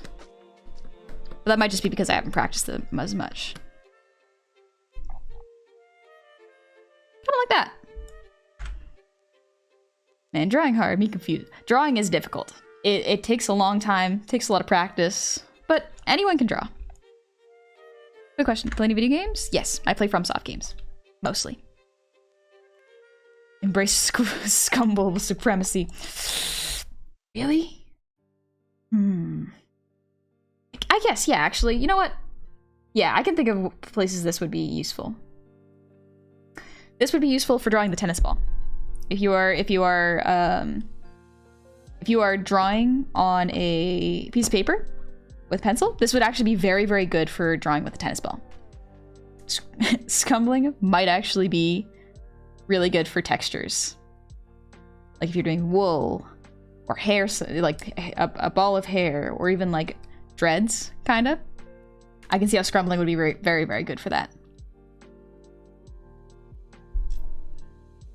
Just recently got 100% achievements in Elden Ring. Congratulations, I don't know anyone who's gotten that before. Blues, this is really jogging my memory. I stumbled upon a lot of what you covered tonight for how much drawing I used to do. I'd even blend and smudge the shading of whatever I was working on by cracking off a bit of pencil lead and rubbing it around with the tip of my finger. Smart! Funny how much this can be accidentally learned just by a lot of trial and error. Yes, a lot of art can be learned through trial and error. 100%. Simply learning from tutorials can help the learning process go faster, so that you don't have to do as much trial and error, and instead you can move forward from an easier point in your journey. That's kind of the fun thing about art, is people of the past had to learn a lot more with a lot less. But in this current modern era, there are so many resources. We are standing on the shoulders of giants. It's great. I think it's really helpful, and it helps people get over the, oh, art is very hard and art is only for the people who are talented. It's like, no, there are resources for everyone now. Everyone could always do art, but now it is easier. Diamond. If that I myself learned to draw myself in application Clip Studio Paint. That's good. Yeah, I mean, she only play FromSoft games. Yeah, I'm a little sucker for them. We even live in the age of information. Honestly, I like it. I like it a lot. Everyone cut art. Ratatouille in this place. Alright, so we've gone over physical hatching. It can also apply to digital. Digital is very, very handy because of the selection tool. Digital can be very, very good because you can draw so quickly and adjust just as fast. If I don't like it, I control U and then make it lighter. With the select tool still selected, I can just crosshatch within here. Blend tool. The main difference between digital and physical drawings that I've found is that digital you can do much faster, and so it can save you a lot of time, and you can adjust to match the colors you are planning on using. Alright, we're gonna go do the lighting here. Let's use a really bright white where the light would be strongest. And then a bit more of a dark gray around here. Or slightly lighter. Then again, we're gonna blend. Then after we leave the select tool, Blend again. All right. Noticing this isn't quite looking like the way I want it, so control U, darken. Correct the lines and the edges. I don't like this blur tool very much. There we go. I like the wet bleed blender.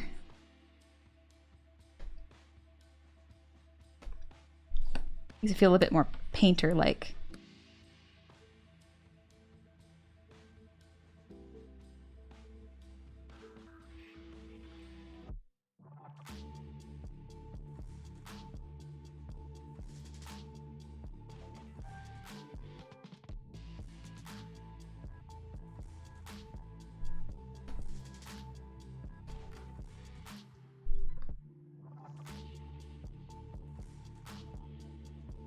Blender. Hi, White Orb. Thank you. It's very kind of you to say. For De La Noche, thank you for that redeem. I'll just finish up this section and then we'll get to it. And Bill, thank you for the posture check. Grilled chicken burritos. Oh yeah, grilled chicken burritos are great. Oh. Blending is God's gift to artists. Smudge it with your finger. Use physical, smudge it with your fingers. Or get some charcoal and use the side of the charcoal. Then there will be a little bit of bounce light.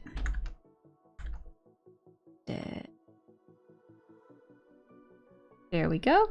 And then select tool. Whoop.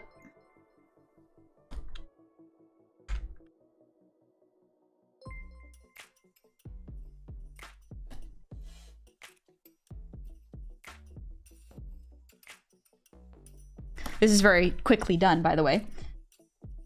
But you get the principle. Ta-da! Really quick. Very quickly done.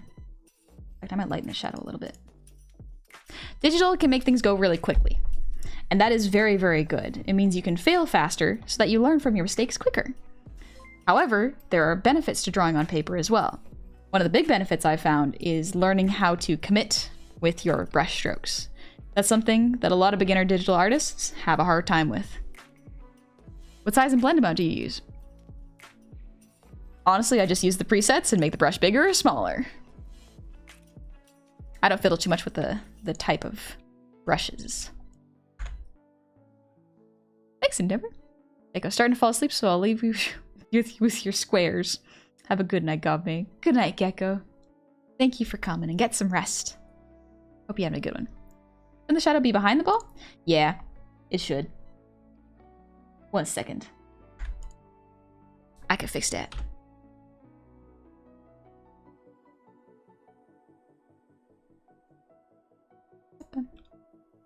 There you go. Now it's behind the ball. Flesh orb. It's not flesh, it's just a general ball. I didn't even do that good of a job, to be honest. I did a very shoddy job. But digital means easy fix.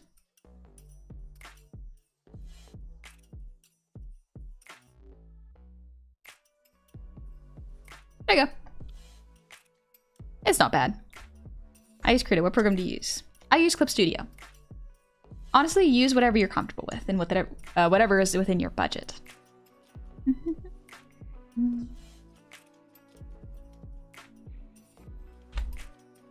All right, we've gone over physical. Now I guess we'll go over fabric and objects. That one might take a little. But, quick break.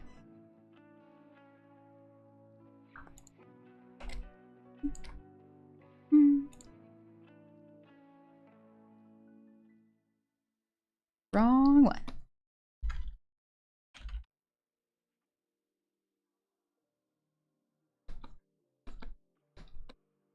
Song break. Ooh, it's a good time to stretch and get up if you've been sitting too long. Now's a good time for that.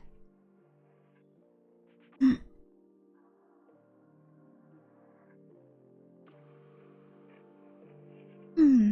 ever played around with Rebel? No, I haven't. I haven't played around with it before. The unfortunate thing is I haven't experimented too much with different art programs. I've kept it fairly Clip Studio heavy because I was trained in Photoshop. However, I don't want to pay for Photoshop every single month, so I bought Clip Studio, which is the closest thing you can one-time purchase. Wow. All right. Cool.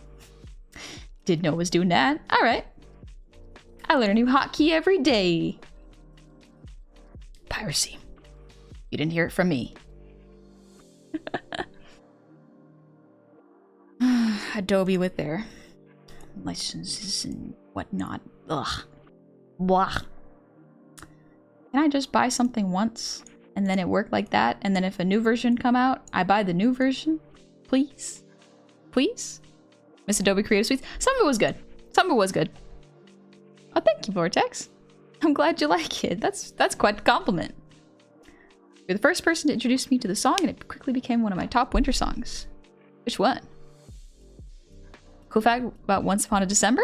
Oh, that one. Huh. I'm glad I could introduce you to it. It is a very nice one.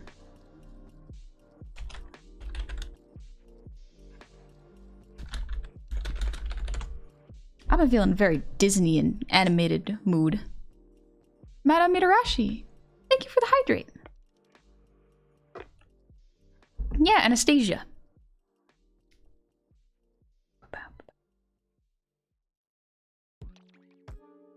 I think my music player is messing up. Recently... Ah, there it is. For some reason, the layout changed. Windows. Oh, guy, you just came back right in time. Nice one. I hope D&D was fun.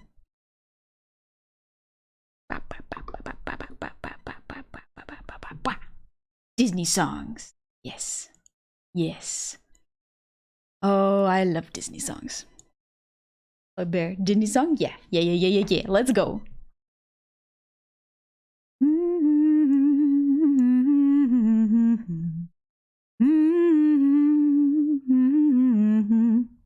Thanks, guy. Okay, you bought peach and syrup? Not sweet, but the peach is very hard. Ooh. Yeah, I use those for pies. They're pretty good. Gonna sing a Tangled song. I see the light. Ooh, let's go.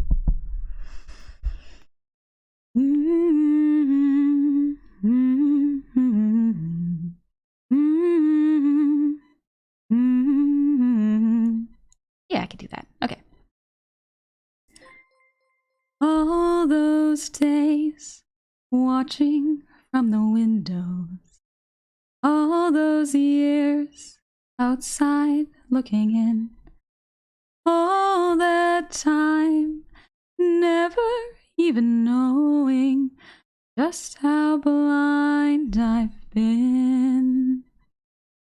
Now I'm here blinking in the starlight. Now I'm here, suddenly I see. Standing here, it's all so clear. I'm where I'm meant to be. And at last I see the light. And it's like the fog has lifted. And at last I see the light, and it's like the sky is new, and it's warm and real and bright, and the world has somehow shifted. All at once, everything looks different. Now that I see you. All those days chasing down a daydream. All those years living in a blur. All that time never truly seeing things the way they were. Now she's here, shining in the starlight. Now she's here, suddenly I know. If she's here, It's crystal clear. I'm where I'm meant to go. And at last I see the light. And it's like the fog has lifted. And at last I see the light. And it's like the sky is new. And it's warm and real and bright.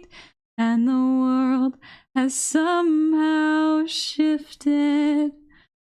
All at once, everything is different. Now that I see you. Thank you, Sir Delanoche.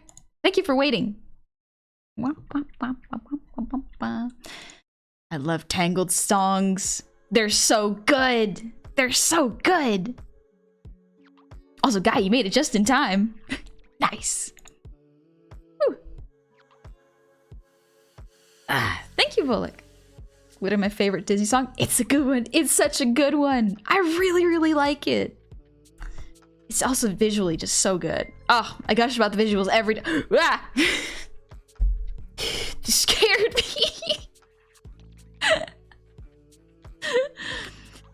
Silverbird, thank you for the 10 gifted subs.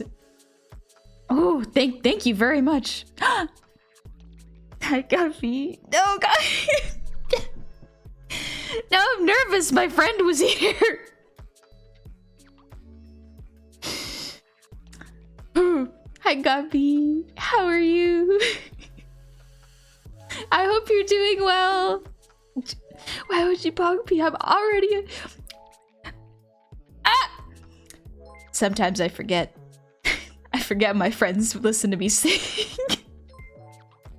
Sometimes I forget. Gabi, no.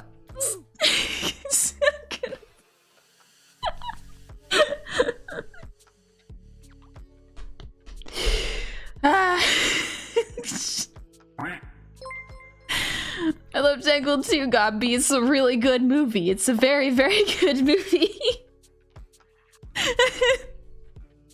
So Dylan, always the wait is worth it. Thank you. Thank you for redeeming it. Thank you very much. Oh, look, after... You can't do this to me. Cannot do this to me.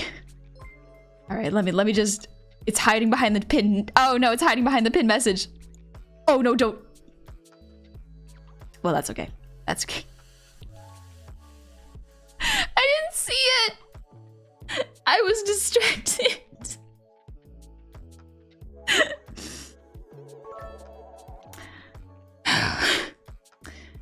Gizzy Spike, thank you for the 100 shinies. And White Or, thank you for the sub. Welcome into the tavern. I hope you're doing good. Bullock, thank you for the gifted sub too. Shay is undead. I hope they enjoy it. You missed a train, you can't do it again? Oh. I can only do that once? I can only miss a train once per stream? That strategy ain't gonna work out for me very well, is it? Oh look, a hype train. I wonder if this one will make up for earlier.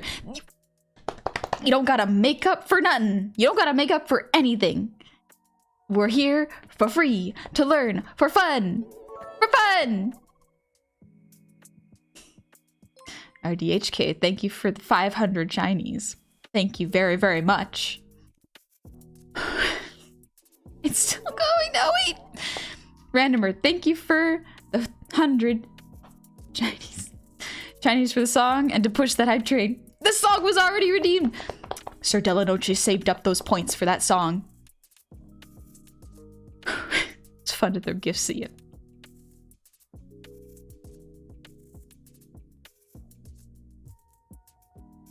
Pezzle, don't you dare. Don't you dare. I could see, don't.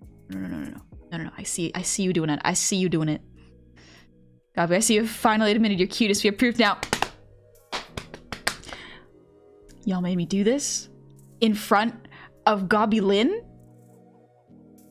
Chat, please, please, Please, I gotta look cool for my friends. I gotta look cool for my friends. I gotta impress them. Please. Don't do this to me. No. What did I just say, Pestle? What did I just say? As soon as I saw you, I was like, I can see your finger waggling over the click button. I can see it. Burning Paper Giant. Thank you for the resub. Welcome back. Happy 9 months. Hey, that's a stream, baby. Congratulations. Pestle. Thank you for the 5 gifted subs. And Nimitz, thank you for thank you for the gifted sub. Honey, you doing the little anger tabbies. You didn't need to be these. I almost did it again. I won't do. I'll put my hands at my side, and I won't do the little tappies. I just won't. I just won't do the little thigh tappies. Lots of sequins just came back at his side. Congratulations. Little Juice Boy, thank you for the gifted sub. Look at the cute dog in front of us. No. No. Do the tappies. I'm not gonna do the tappies. Besides, can y'all even hear the tappies? Can y'all hear when I do the tappies? Oh, she pouting. Oh. God. There's no winning here. I'm just getting. I must. Thank you, Tony. Thank you for that. Oh, you can hear the tappies. Oh, good. Oh, good. I'm glad my mic can pick up my little thigh tappies.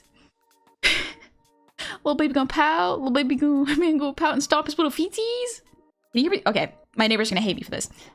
I'm gonna stomp my feet and see if y'all can hear it. I don't think you can hear it. Oh, you can hear it.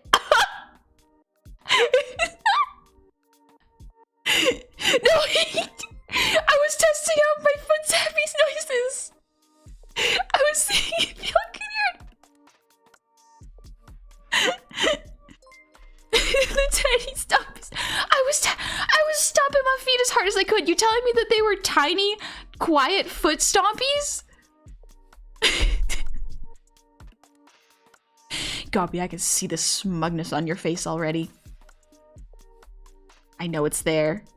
I know it.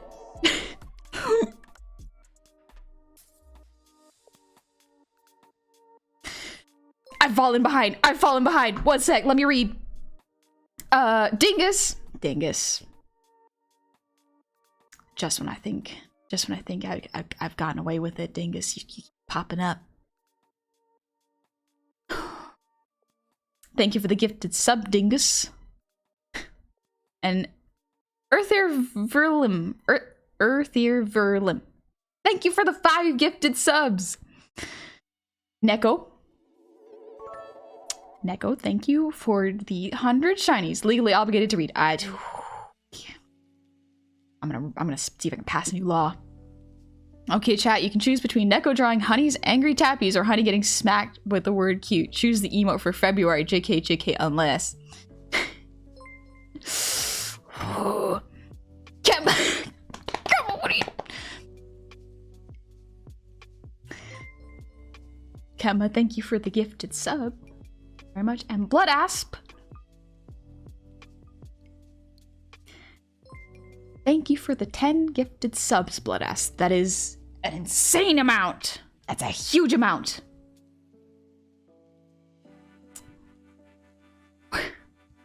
Thanks, Kester. I'm glad you like the model.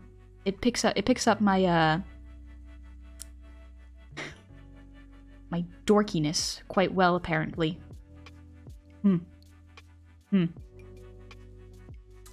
Lazy Bob, thank you for the head pats. I will gladly take some.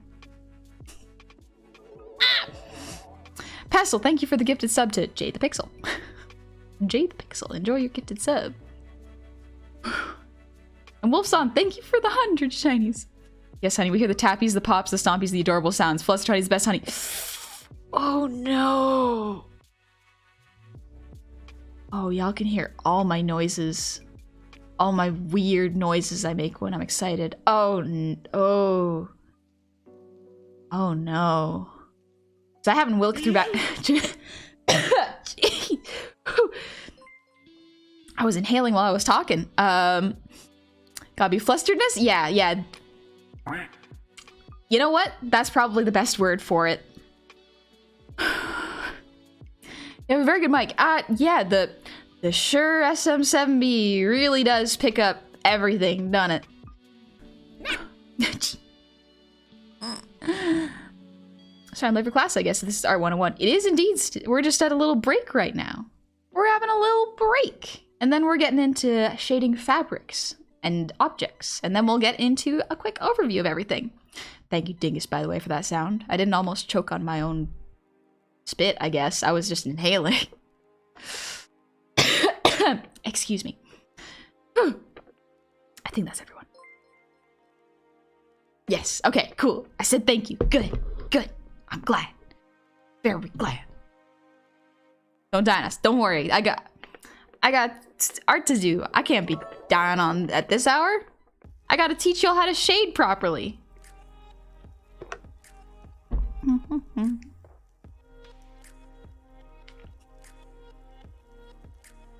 Yeah. Pencil press. Sorry to impose, but I can ask a few quick questions. Try to keep them on topic in terms of shading, but now's a pretty good time, so go ahead and ask a few. Hi, Luna! Giving out beloved teacher compliments she deserves.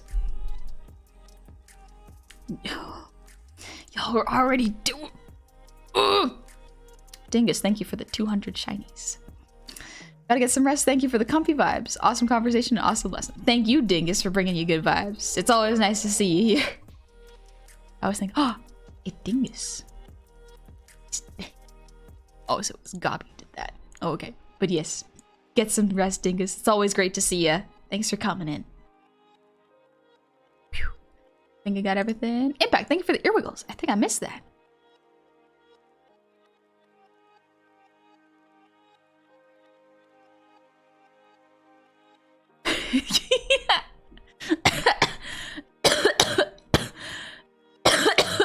Excuse me. Sorry, my bad.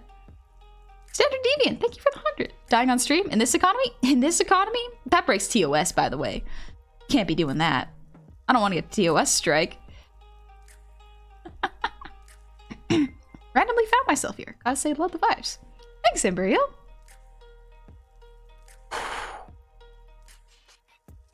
That was a level 8 hype train. Y'all better be living comfortably and not spending outside of your means on me. That's not a good idea. Do not do that. Spend it on yourself first. Rent, groceries, video games, fun stuff, clothes for yourself, and then maybe I'll get like whatever quarters are left over in your pocket. Not a question, but I bought cheese crackers for everyone in class. I may not retain information, but I do retain snacks. Ayy. That's good brain food right there. Good eating. Pestle, no.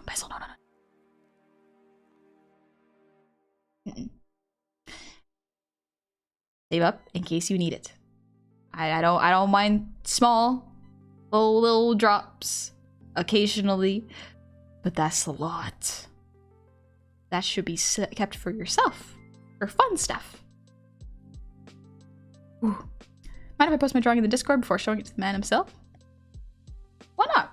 I mean, as long as it follows the rules of the Discord, yeah. How often do you do Art 101s? It's normally every Monday, but I'm running out of things to teach y'all. Because I don't know how far I should go in terms of teaching. I can go into color. Color is something that I can do. I can also go into how to draw anatomy for hands and feet again. Never did feet. I'm not great at drawing feet. I can go over design. Design's actually a fun one. That might be a good one to do. Maria, thanks for the posture check.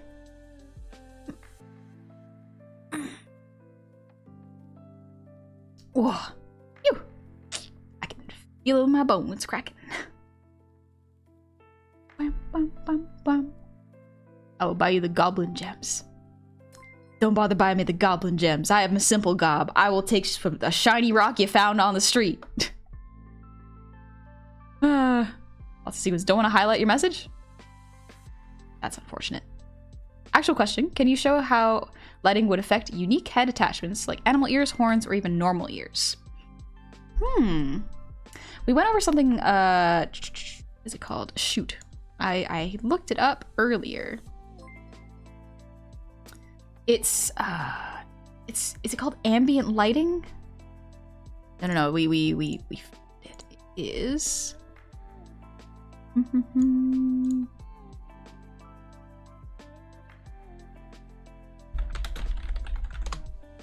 What how to draw clothes? I could go over fabric. Fabric is difficult though. I am actually not great at it.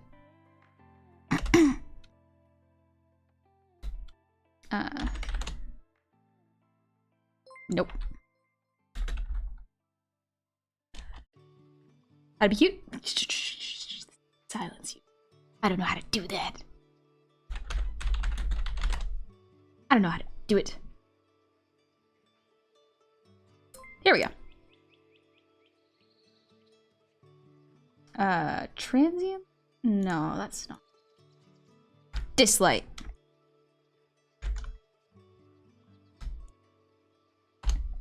So I don't think I'll go over this right now. Ambient lighting, bounce lighting, subsurface scattering. That's what it is. Subsurface scattering. Thank you.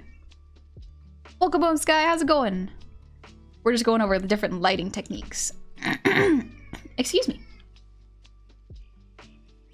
Basically, fun question, but favorite Pokemon? Probably Tepig and Emboar. I like boars. By time to go grab tea or starting again? You can go ahead and grab tea. I'm just going over what we went over previously. Someone asked about ear lighting. I probably won't go over this right now because for beginners, this is probably a little too advanced. I don't want to overwhelm people with information. This is very much like starting from zero. Thanks, Wuzzos. Not the intensity. So at the most, we should probably be focusing on this kind of lighting. If you are just starting and following the Art 101s, this kind of lighting is probably what you should focus on just for learning. Because otherwise, it might be a little overwhelming to learn a huge amount of information all at once. So I would even consider the light coming through the ear a little bit too advanced to start with, because that would go into rendering and texturing skin, and we're not really going over texturing today. I'm still in the center? Dang it! I was very focused on the art. My bad. There we go. Thank you for letting me know.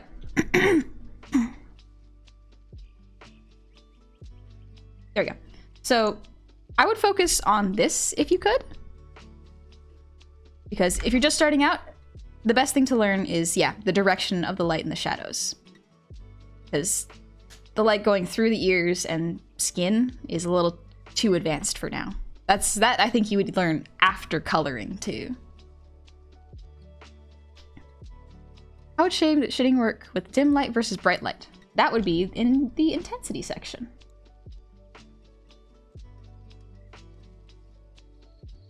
So if the light is more dim, the shadow will kind of creep up of the object. Not always, but that's generally how I draw it. And it'd be lighter and a weaker shadow. Versus a really intense light where the light would be pushing the shadow back. It would be a hard line here, and the shadow would be darker and more heavy in intensity. Got to move so we can admire the cubes. I forgot. I was too busy talking about shading that I forgot that y'all can't see it from there. There'll be Q&A later. Very, very true. Thank you, Neko. Just came to say your mom. I love my mom. She's great. Armor, thank you for the resub. Happy 18 months. I hope you've been doing good. It has been a while. I've been really busy the past couple months, and I'm only gonna get busier, and I'm so excited. Ooh, I love doing art, and I'll only have more coming up. It's gonna be great. Miss Rotha, thank you for the hydrate.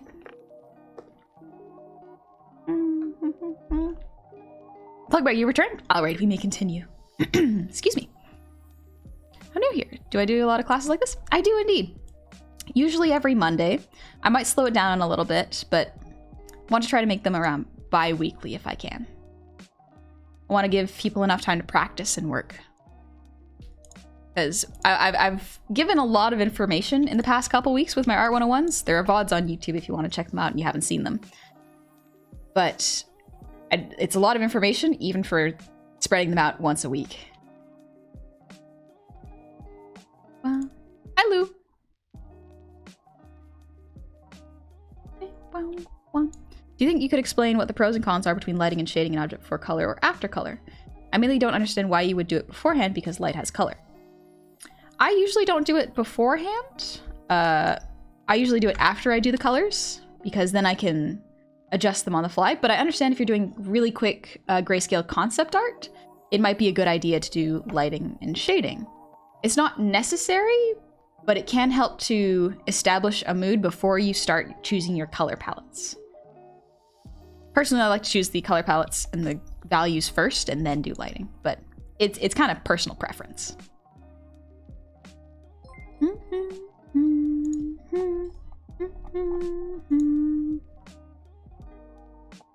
All right, so we're gonna go over shading for objects. Let's really quickly, actually, name a couple objects. Nothing's too complex, but name a couple that you wanted me to shade. One of them will be cloth, so I will just start drawing cloth for y'all. Jug? Okay, a chair, bottle, pencil. All right, let me start drawing the cloth real quick. Excuse me. Wrong color. I'm gonna draw shorthands for cloth, just to save a little bit of time. Also, if I draw them like this, it's a little easier to understand how the light would break down.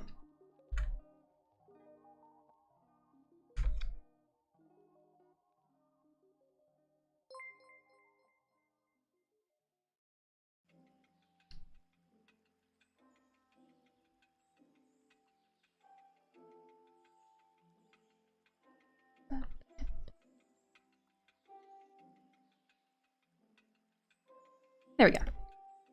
Vending machine. A table. A lemon. Okay, a lemon's actually a really good one. Let's do the lemon real quick. I'm just drawing objects now, so don't worry. We're not doing the shading quite yet. Oh gosh, how do you draw a lemon? Lemon. Lemon. Yeah, that'll do. See you later, Leon. Take it easy.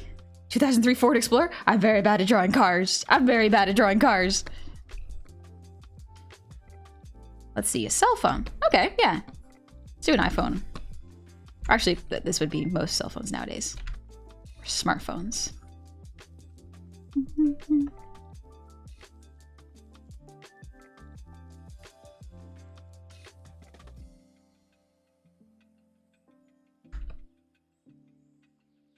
It's an old one. An old iPhone.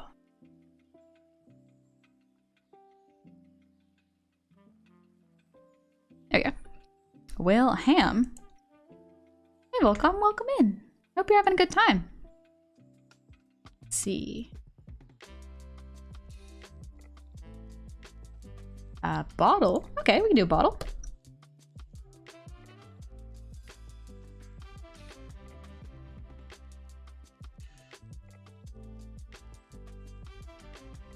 Oh gosh, it's been so long since I've drawn objects without reference. That's another thing. Use reference if you can for your lighting.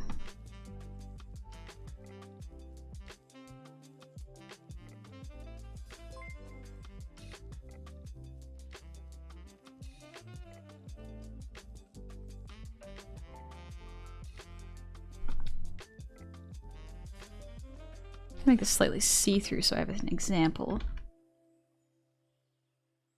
Alright, let's do one more. A dodecahedron? Can I even draw a dodecahedron? That's a Nokia? That's it. A kitty? Kitty's a little harder. Mobius strip. What does a Mobius strip look like when light hits it, though? I can't imagine it. A D20. Sure, why not? A D20. Or, you know what? I'll make it easy. D6. I'm not gonna draw a D20. That's too many sides and my brain can't handle it right now. There we go.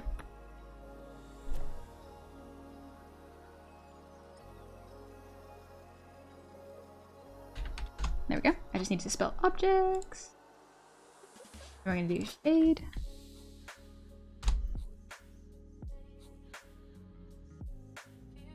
And then a light layer.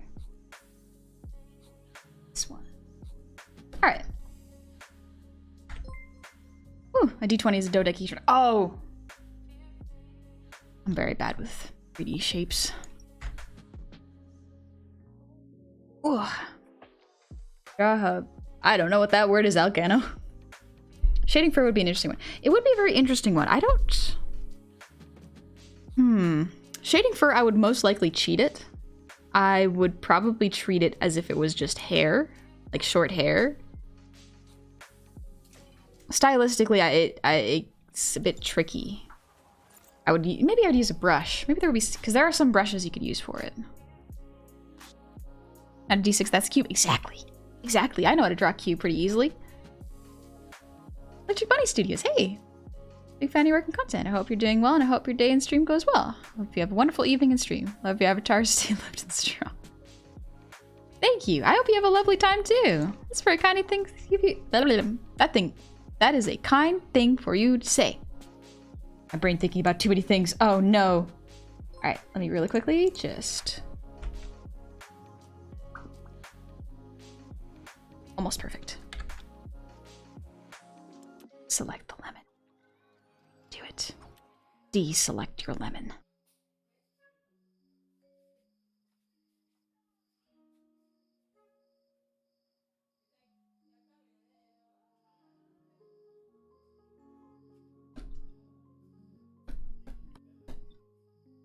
There we go.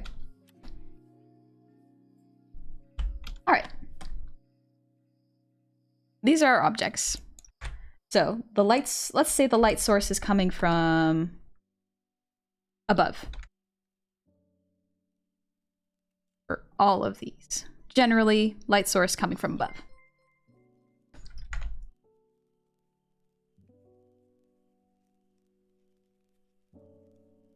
You are what you draw, and what you draw is adorable. Thanks, Wolfston. That's very kind of you to say.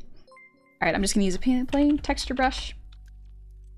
So, for cloth, you can start with the shading or you can start with the lighting. That's kind of one that I don't mind starting with lighting for. You had a fur tutorial. I'm not actually good at drawing fur, quite honestly. Fur is one of those, like, you probably want to reference how furries or people who draw, like, warrior cats fan art, how they do it. Because I don't specialize in that, unfortunately. Yeah, I just treat it like hair.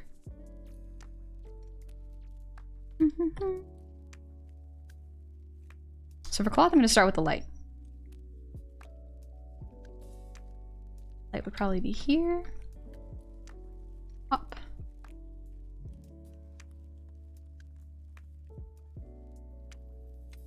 This here. A little bit up here.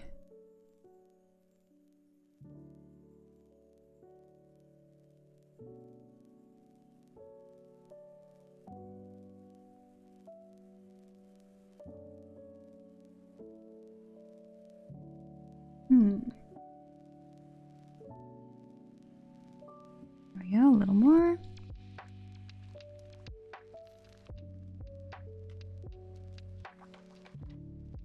And then we can do shade. That's a little too dark for shade, actually. Consult the Council of Fur.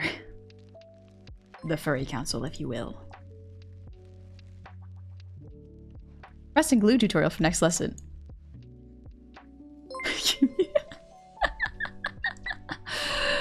I don't know if I'm actually that good at drawing glue, to be completely honest. I've never really drawn glue. Let's see. Shade would be underneath the cloth a little bit. Maybe not fully underneath the cloth, though. Yeah, something a little more like this. So for shading cloth, they would kind of follow the curvature of the lines of the cloth. It's one of those, if you have a picture for reference, it will help a whole lot. I'm kind of freehanding it right now because I made up these folds. I was actually looking like I was supposed to. It would look much stronger. Here.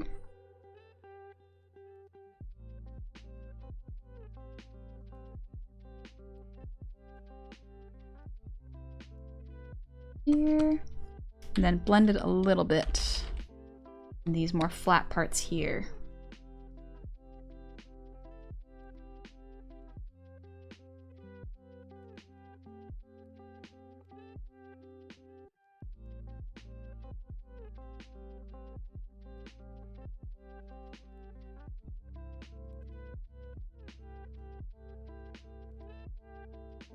There we go.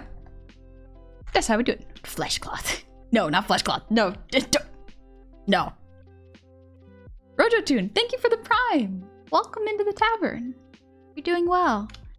You would also probably blend this a little bit just because cloth is soft and smooth. It still have its hard edges closer to the lines, but like this.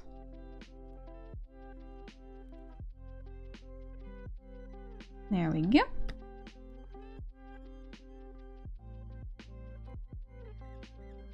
Yeah, not bad. A what? Yeah, no, don't worry about it, Neko. Don't worry about it. Does that blend itself without color pick? I use wet bleed blender, and that usually it's just a different blend tool. All right, now let's do the shading for the lemon. Lemons are fun because their texture is like puckered.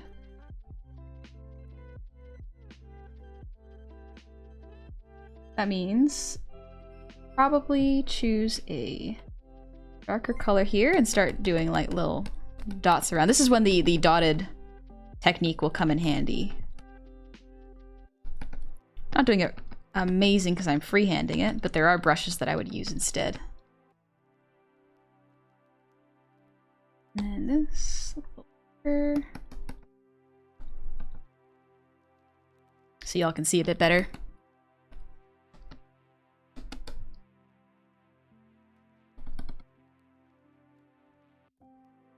Come on, honey, don't get lazy. Oh, but this technique takes so long. Lighter one.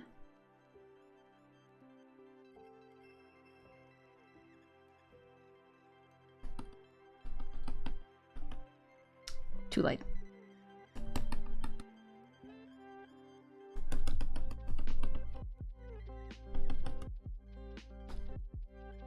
I'm not good at texturing lemons. I'm gonna be real with y'all. Literally texturing is one of my weakest points as an artist, aside from backgrounds. But yeah, you would kind of follow that technique. If anything, I would cheat it and use... Fine, get rid of that.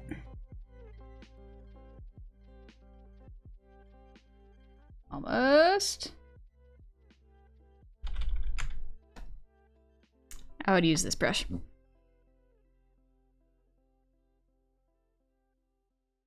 This, and then make it smaller. Darken it around here.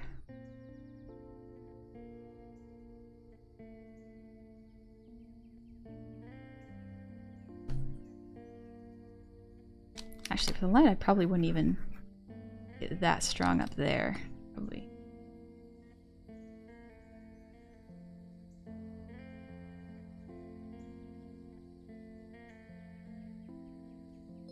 There we go. Kind of closer to how I'd do a lemon. Looks pretty good. Yeah, the brushes help a lot. Otherwise, I'd be doing all these spotted parts by hand, which that's a bit time consuming. Cube. That top, so light would hit it flat. And then shading. Probably do this. This side would probably have this, and then blend this out.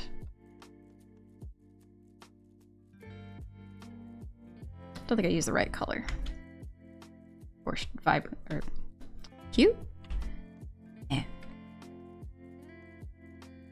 Yeah, fairly simple. It's a cube. Light is coming from above, so the hardest hit point would be the top. Alright, let's do the phone. Hi, Reginald. Lemon. You ever bitten into a lemon before?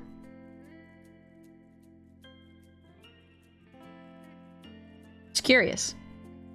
Just curious if anyone's bitten into a lemon before, you know. Okay, good. Good. Like through the rind. Yes, through the rind. Absolutely. I really like lemons. Limes are really good too, though. Limes are delicious. Red Wolf, thank you for the raid. Welcome in, raiders. I hope you're doing well. We're just doing some light and shading exercises right now. How was your stream? Like, I'd suck on the lemon wedge, but not just chew the rind. Yeah, chewing the rind. The rind's bitter. The rind's real bitter. It's fine if you candy it, but otherwise it's just too much. Oh, you were just chatting? Oh, I hope you had a good stream. Haven't, but I tasted the ring of a lemon fruit, and it's what's to bit. Yeah, it's real bitter. Real bitter. You'd eat the lemon like an orange? You'd peel it, Reginald? Criminal behavior. I approve. Yay, art stream was great. Did a lot of behind the scenes work, and more importantly, how you doing? I'm doing really good. Just going over fabric and objects and how to use lighting and shading on them. All right, let's see. So phones are a lot more reflective. But I'm glad you got a lot of work done on your stream. I need to do a full OBS revamp for me. Something happened this stream and it did not work. So because the light on the screen is very reflective, or not the light on the screen is very reflective, the light will be very strong, I guess is the word for it, and will bounce back a lot more. Shade will probably be here, around, because the light would not be touching here. That's about it. Fairly simple. It's kind of like a cube, just with a more reflective top. Rangers! Hey! I already love how much your model moves around. It's so energetic and looks really nice. Thank you!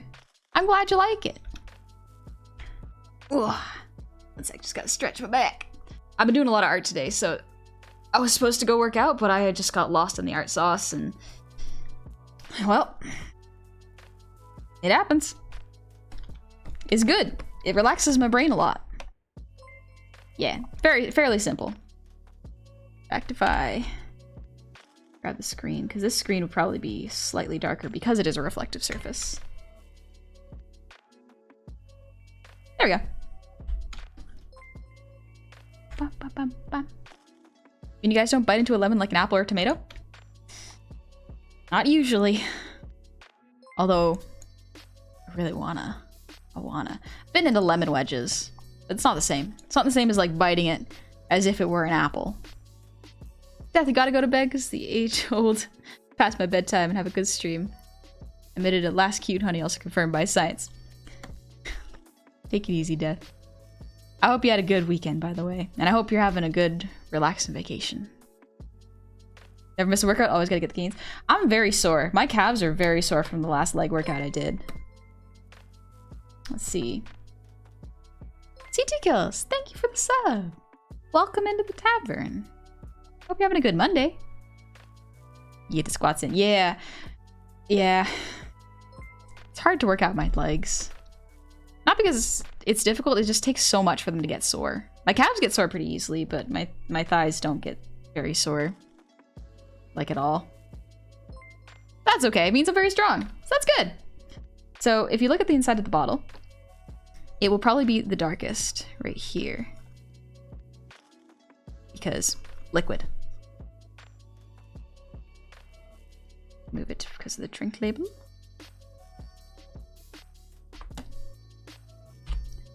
It will do something, if I recall, which is good for a gradient. Wrong one. There we go. Just like this real quick. Yeah, it'll be a bit darker down this way.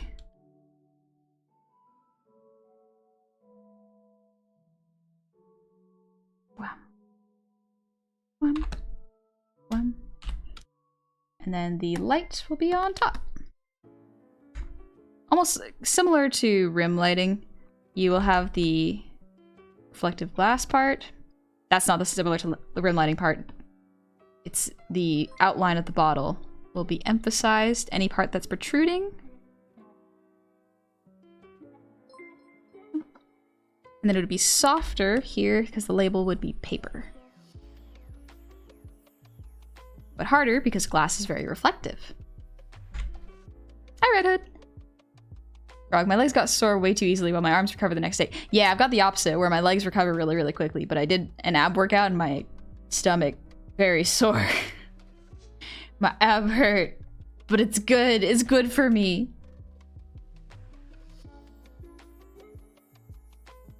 CT Kill, it's a good Monday? Good. I'm glad.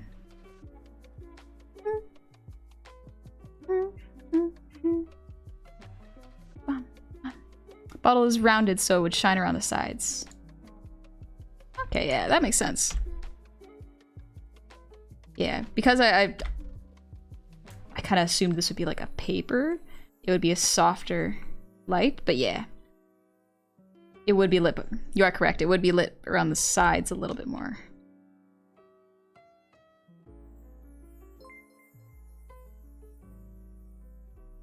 I'll move this over a little.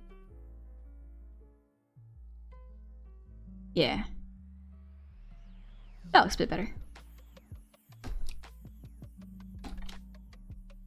There we go. 5 objects. So we have very reflective surface, we have a textured surface, a cube surface, and then a glass surface where it's still reflective but light will also go through. And we have cloth where all the light would be blocked and caught by the sheets. I guess the finest of Goblin beverages. Drink. I'm gonna get shredded. Yeah, I'm gonna get strong. I want to get very strong. I've been working hard for it. Yeah. Now that we're at a good resting point right now, any questions? My legs either recover on the same day as leg day or they randomly give out the next day while walking around. Yeah.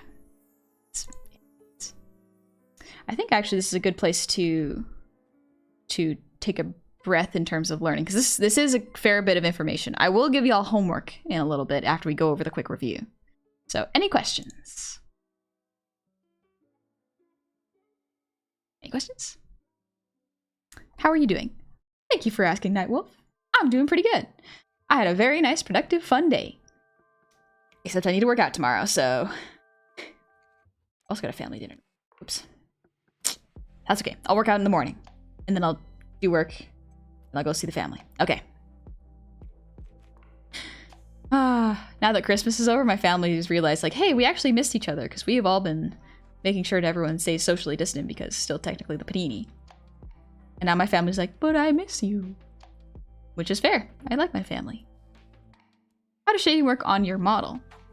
So shading on my model is similar to how you would shade a character. The light on the neck is masked, or the shade on the neck is masked and moves along with my head. The shade of my hair follows around as well. It is another layer that is clipped onto the pieces that they need to show on. Can you get any cuter? I don't think so. How would I get cuter? I don't even know what makes me cute in the first place. Y'all seem to like it. Think I'm cute. I don't know what makes people cute. I know what makes my friends cute. They're adorable. I love them. Honey, thank you so much for allowing my community to raid your stream. Yeah, of course. I unfortunately have to work in the morning. I hope you have a fantastic stream and have a wonderful rest of your day. Take care. You take care too, Red Wolf. Thank you very much for the raid. And thanks for sharing your community with me. It's very kind of you. Get some rest though. I'll see you soon, hopefully. And I hope you have a good shift tomorrow. Sir Purple, thank you for the resub with Prime. Happy 9 months, baby. Happy stream, baby. Drink merch. That can't be. That feels like not a very good merch campaign because it encouraged drinking, which I guess might not be good for children. I don't know. You mostly change the opacity on your brush on your layers. I change it on my layers, not on my brush. Because if I change it on the brush, I will forget it's there. If I change it on the layer, I can visibly see when it is turned down. How would light come from an open firework compared to something like a light bulb? Oh yes, I did forget to go over something like... Okay, let me write it down real quick. It would be dimmer. So it would be the intensity change, depending on how close you are to the fire. Fires are also not as good for light sources. They're kind of erratic. And so if you're doing like a film or an animation or something, then they would flicker a lot in terms of dimness. Versus a light bulb, which would be intense pretty much consistently. Someone mentioned it earlier and I completely forgot. That is my bad. There we go.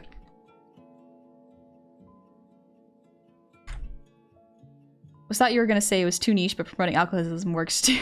Yeah, that's probably the best way to put it. I don't really want to promote alcoholism.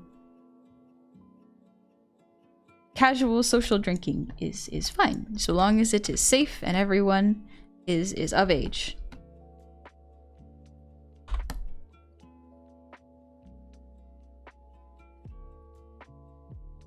Yeah, lovely. Okay. Honey already had a drinking problem. Yeah, I'm bad at it. Just opened Twitter and saw Cutie Honey is trending. Coincidence? Yes. Yes, it is. I didn't do anything. You can't prove it. You can't prove anything. What about LED signs? The signs itself would just be a glow layer. Fairly simple. If I did... Let me do this real quick, because I can do this easy peasy. If I did a LED sign that said, hello, and wanted to make glow, I'd copy the layer on top, change it into a glow layer, and then filter, blur, Gaussian blur, as much opacity as you need, and that's how you make something glow. Fairly simple. Cup of Joe, thank you for the raid. Welcome in, raiders. Hi, Baker Shop. How's it going? I hope you had a good stream. What were y'all up to? Oh, and Letty, thank you for the raid. Welcome. Was it coincidence or were y'all doing something together? Were you playing a game? Calibrations Monday. Literally about to learn how to make things glow tomorrow. Nice. That's good. There is something I forgot to teach that we will be moving on to real quickly. You're playing State of Decay 2. Ooh. Did you like the game? I don't think I've heard of that one. Any advice on how to draw random shapes like fire flames, clouds, boulders, etc.? Look up reference and try to find their shape language. Boulders would be round, fires would be sharp and erratic. Clouds be round and soft, but maybe flat on one side. Using real life reference is really good for that. Secrets of the Glow. Yes. Clip Studio, baby. It's easy. Gizmo, really love the stream. Finally glad to see an explanation of shading and lighting in a way that's easy to understand. Yeah, this is kind of the way I understand it. It's simplified. It's easier for me to understand because I basically think of things in 3 tones. And so having the base, the light, and the shade makes it so much easier for me. Last thing we're going to go over is lighting from 2 different light sources. This one is a tricky one, and I do not like it, but it's important to learn. I won't assign any homework that involves 2-point lighting because that's just a bit tricky.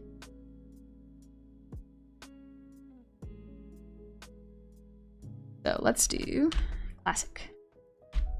Other circle. Bring it back. Cozy's foiled by a tiny fluffy snuggle creature hellbent on being cozy on my lap. You have been blessed. Congratulations. You've been chosen as a bed for your little house creature. Joy. Lenny was playing Mass Effect? Oh, nice! Hope you had a good stream. Thanks for coming by. Cuppa, lots of running around and just trying to survive the zombie apocalypse while managing a group of survivors. Sounds stressful. Zombie games always stress me out because there's so much survival involved in it that it just... My brain's like, I can't take it. I can't do it. I'm not strong enough. Alright, let's fill this in.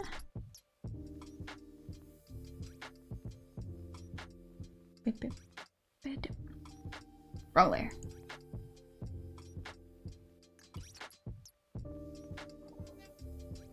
Oh, that's why. I had the wrong tool selected. There we go. Make it darker. There we go. Okay, so 2-point lighting, a little difficult to grasp, but it's important. It is a good thing to learn. Let's go done with Pathfinder. My character picked up a cursed item. Oh, good luck. Good luck. That's all you can do is just hope you can get rid of it. All right, so we're gonna do 2 light sources.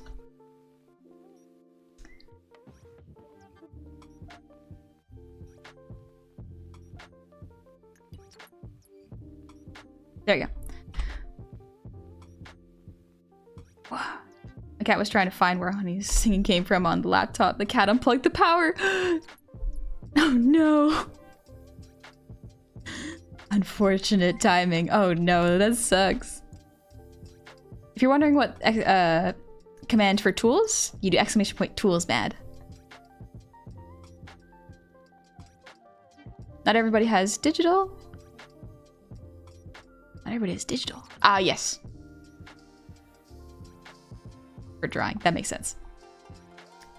Wow. Damn it, your stream will end at 7 a.m.? That's late. Jeez. Alright, so the light is coming from this side. Right here. And the light is also coming from this side. These are coming directly, like if you had 2 flashlights pointed at the sides of your heads. It's slightly above, too. So there will be light from both ends. As well as... Oh, I chose that color. Not enough. A little bit like this.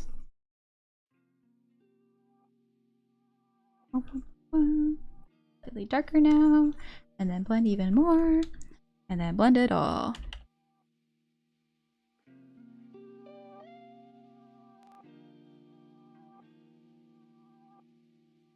This is how I do it. Is it correct? It functions. And then for the shadow, this is the fun part because there are 2 light sources.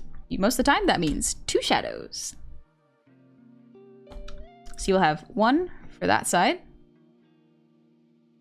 Dang, I selected the wrong color again. 1 for that side, and then 1 for this side. So they will crisscross.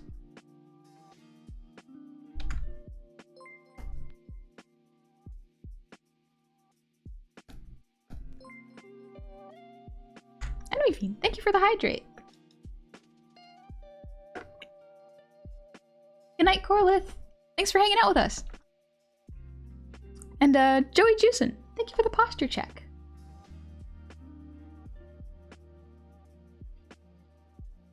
Woo. Hi, Blamo. We're just going over 2-point lighting.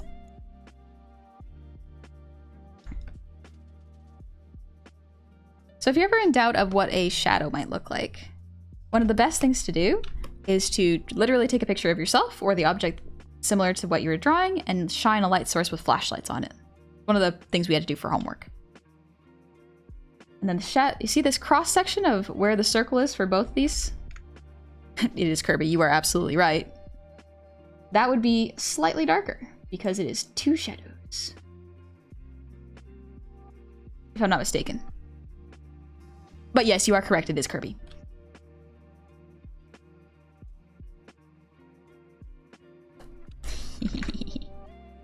Kirby. Oh yeah, that's 2-point lighting. So it's got 2 sources, 2 flashlights. Flesh Kirby. No! Kirby already has flesh. Just had an interesting and niche thought. What if light was coming from inside something? Or is that just glowing? Imagine it would depend a lot on the density of material. Yes, if you ever see those, they're like squishable lights.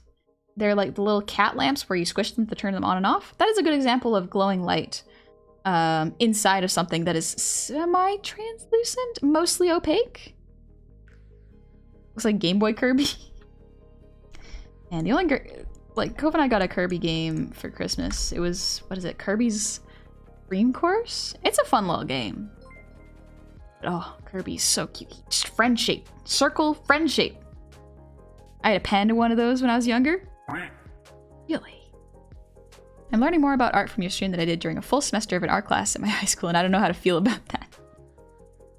This is kind of the stuff that I wanted to be taught in school, but had to go through many a year in post-secondary to learn. The Kirby Golf game. Oh yeah! I love the Kirby Golf game.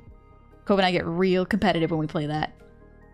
Tiger Lily, hey! Happy 6 months, welcome back! I hope you're doing really well. Hope it's not too late for you as well. It's not that late. But yeah, let's do a quick review. Let me actually organize these into folders real quick.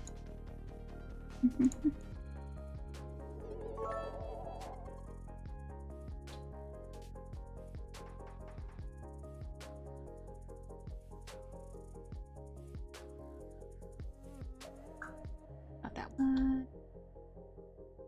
I love organizing folders because it looks good to me. My brain really likes the organization. Everything's crisp and clear and good. Nobody gotta worry about what everything's labeled. What? Wrong one. And almost there, and I should do it. Alright, cool.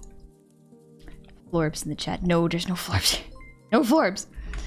Randomer, thank you for the 100 shinies, by the way. Whew. Alright. Honey, they didn't teach school. Fine, I'll do it myself. Alright. So. We went over the basics of shape. And oh boy, it's a doozy. So, we went over how volume can affect the light source, like the shadow, and how the shadow wraps around the object.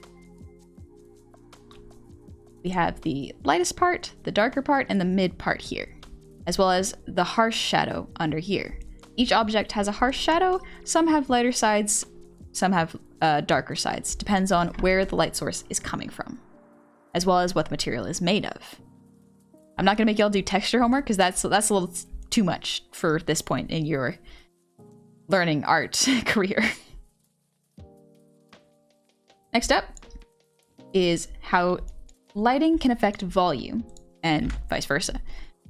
Shapes and protruding features can very much affect how light is blocked and reflects. So we just have some examples of light from above, from the sides, from below, from behind and in front, as well as from diagonal.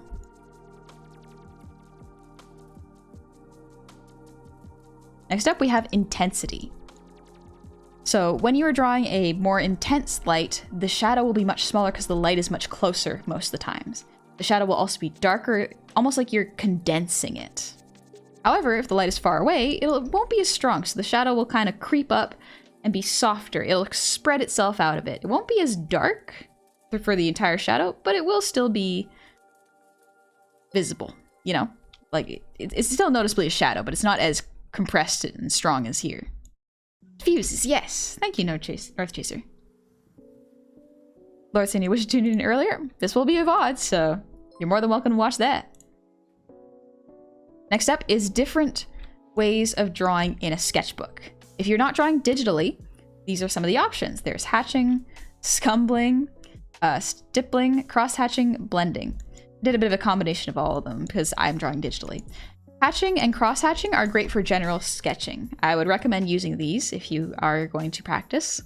However, these are very good for different textures. For example, if you want something to look smooth, like an orb or a marble or metal, this is good. If you want something to look like a tennis ball or potentially shading for hair or wool, this is a good one to use. Scumbling. Stippling is very good for like fruit because it's like puckered. It's got the texture of fruit.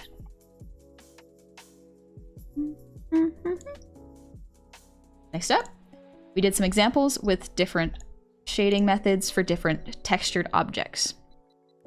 So, cloth, fairly smooth all around, very soft shading with some harsh shadows and harsh lighting bits depending on the light source, which is above for these.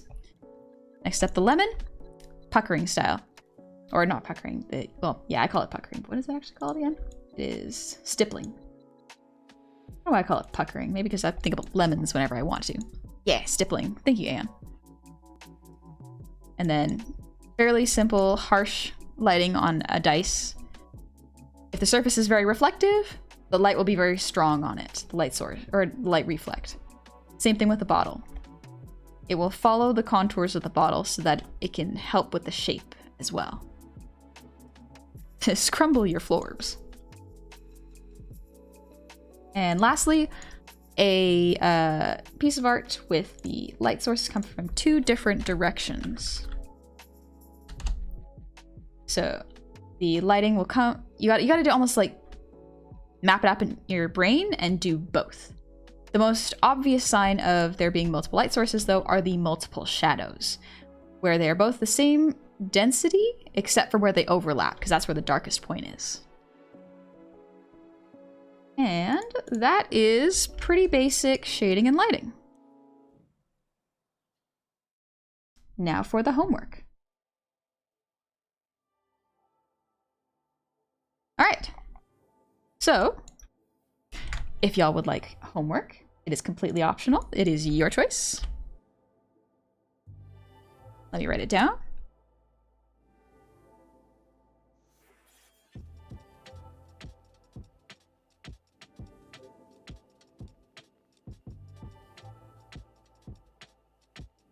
Your homework is shading your OC. So drawing them like this multiple times. I would try straight on just to begin. And I want you to draw, I would say as many light sources as possible. I want you to try light from front, behind, as well as these four.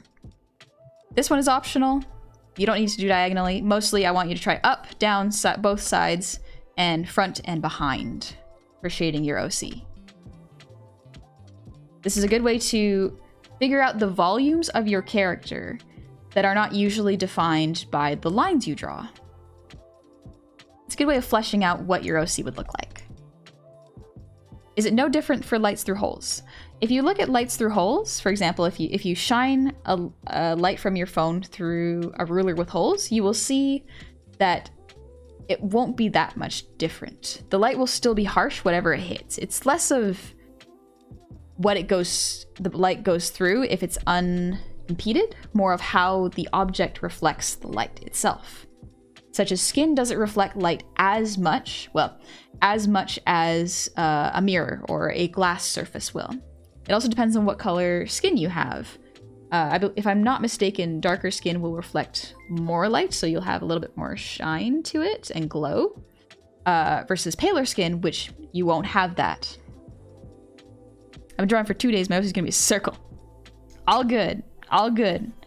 Even if your OC is very simple, that is totally fine. If you want to, you can try grabbing, just grabbing a picture of yourself face forward, try to draw a little character like that, similar to this, and give it a shot. This is kind of an Art 101's kind of for every skill level, just to get into art. There's no real harsh expectations of like, oh, you must be this good. No. That's okay. This is all learning. Everyone goes at their own pace. What is an OC? An OC is, I guess, your own character. So, for example, I just drew this random character out of my brain and decided to do lighting. Technically, this VTuber model you see, myself, I am my own OC. Or just draw a goblin. There you go. Original character. Yeah. I don't know why I said own character. It's original character. Call him Connor. Sure, you can call him whatever you like. His name is Jeff, and he was our test subject today. Not a test subject, just a volunteer.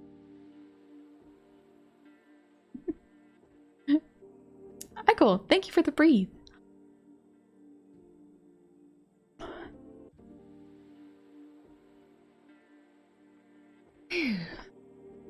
Sean Connor. Is that like an actor? That name sounds familiar. Eleanor, yes. If you !YouTube or !socials, you'll find my VOD channel. An extremely unpaid intern. Just gotta sit there and look pretty. Honey, it's the best Goblin OC I've ever seen. There's a lot of great goblins too, so that's saying something.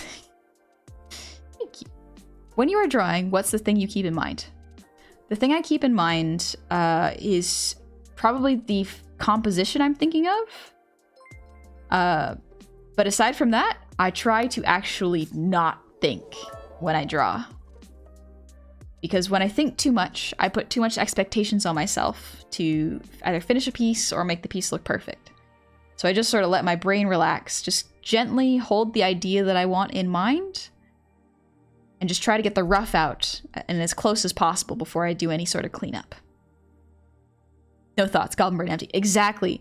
That's part of the reason I love art, for me specifically, because it's very meditative. That's why I can do it for so long, is if, especially my free art days, which is Mondays, before stream, I just let my brain relax, and it prevents me from getting burnt out really quickly, because there's no expectations, there's no rules, there's nothing I have to draw on Mondays before stream. I just let my brain do whatever it wants. I try to relax and not force anything out. Will you be grading the homework? I will not be grading it. I will, however, every couple weeks, I'm planning on doing a feedback stream where, if you'd like, on stream, I will showcase your art, draw over it with red lines, talk about how to improve it and what you did good. Great piece of art is never finished, merely left as is. Yep. That's a good saying, actually. Art lets me ignore the ghost. Sometimes it helps you like tune out the little impulsive thoughts in your brain, and I like that a lot.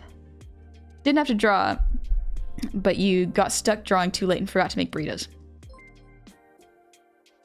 I was having a good time. Okay, I forgot about burritos. They're delicious though. Very good. Hi, Art Sci-Fi. Gotta say, I really love the huge PR campaign goblins have had in recent years. They've gone from being largely forgettable monsters and villains to being cute, strong, intelligent, and loving characters. Thank you, Blue. Yeah, it's really cool. I don't know exactly what happened, but I still think it's pretty nice. I don't mind it so much. Echo, remember chat. Honey's cute. Honey's best. Shh. I know. I was caught up in art. I can't believe it. But yeah, that's the homework. We're gonna head on back to the basic background, you know? Get back to basics. Whoop. It's okay, I was shy.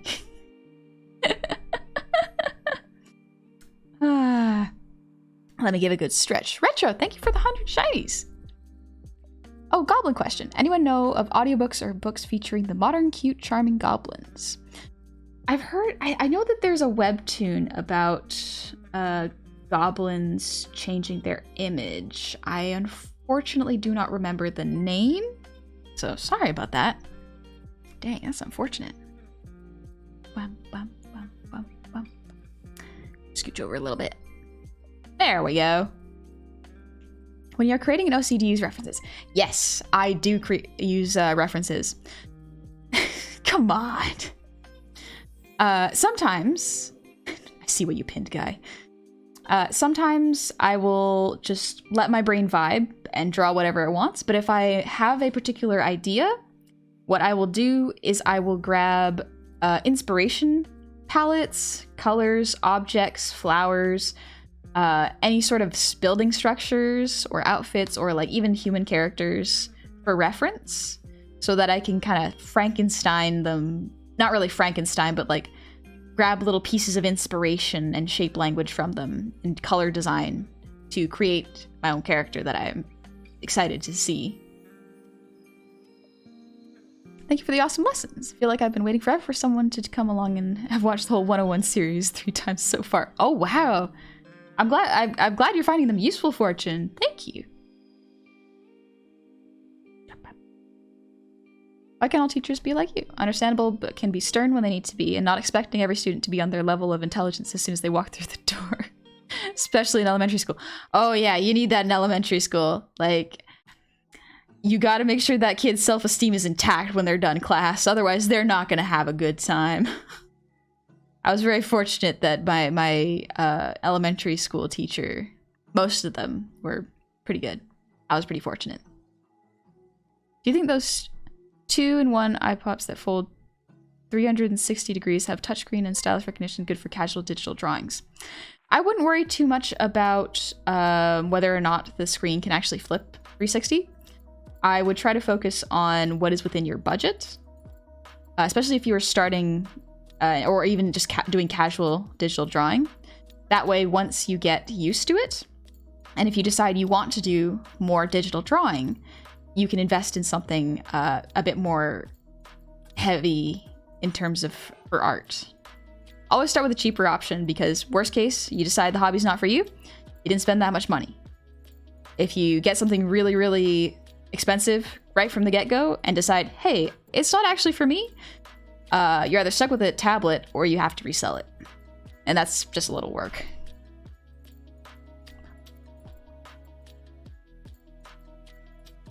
We think a contributing factor to the image improvement is people in D&D games adopting monsters into their party, usually goblins. Because in D&D, goblins aren't really bad at heart, they're just trying to survive. Yeah, they're just trying to make it through the day. Before drawing, Pinterest is your best friend. Pinterest is very good for finding references. I will say it is very difficult to find the artist, the original artist, if you're on Pinterest. So just be aware that that might be a bit tricky. If you see like, hey, I like this piece. Who's the artist so I can see what else they do? It's very difficult to find them. Not that saying you shouldn't use it, just keep that in mind. No shame in using references. Half the fun is using references. Absolutely, yeah. Using references is actually really, really, really, really good. If you can, don't ever lose that habit. It's one of the ways to become a incredibly strong artist. Highly recommend smaller Wacom tablets. All right, good to know. Thank you, Solaris. Yeah, some people are asking what to start drawing on.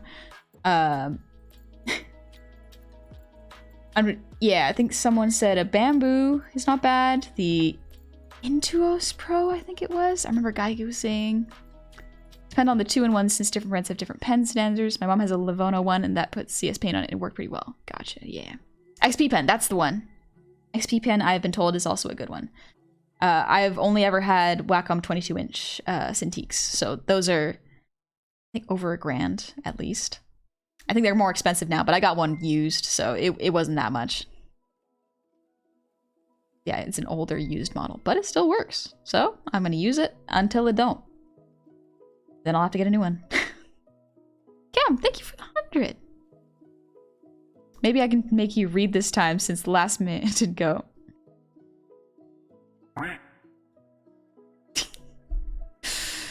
Thanks, Manny Pikachu. All right. I can read this now. Thanks, Cam. Because I'm legally obligated. Hi, I'm Honey. I'm a cute villainess goblin. The people fall into my cuteness. I control the police with my cute face. The heroes fall into my cuteness. I will conquer the world with my cute form.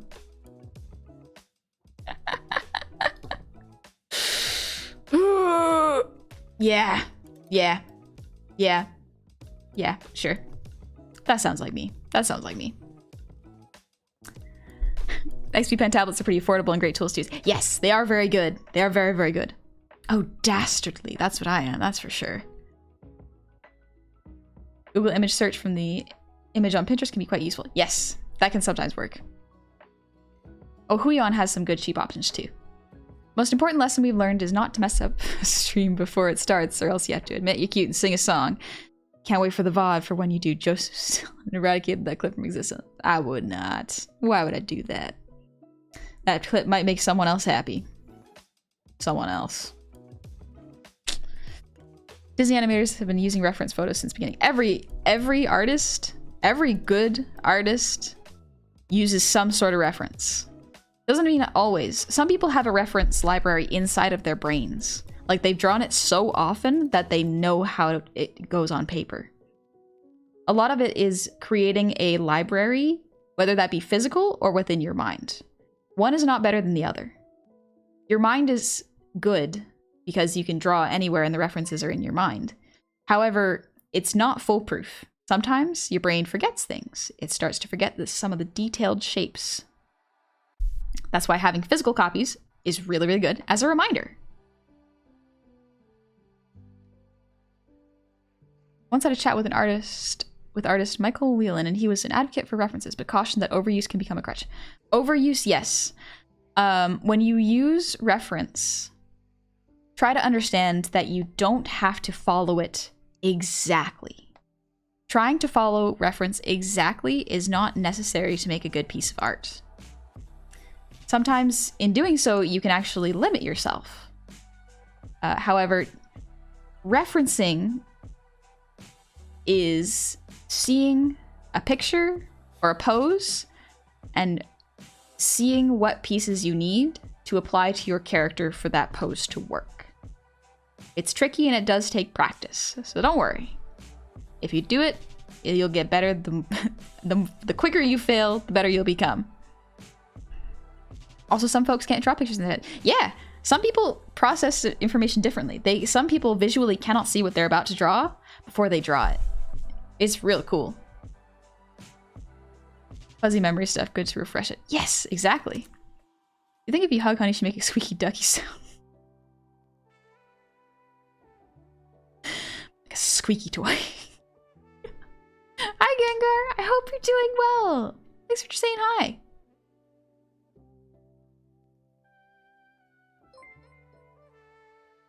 Let's see. I'm just making sure I didn't miss any questions. Just got a bunch of physical books to reference from there. Yes. Yep. If you got physical reference books, very good. Very good stuff. Of course, for real. Thank you for the hydrate.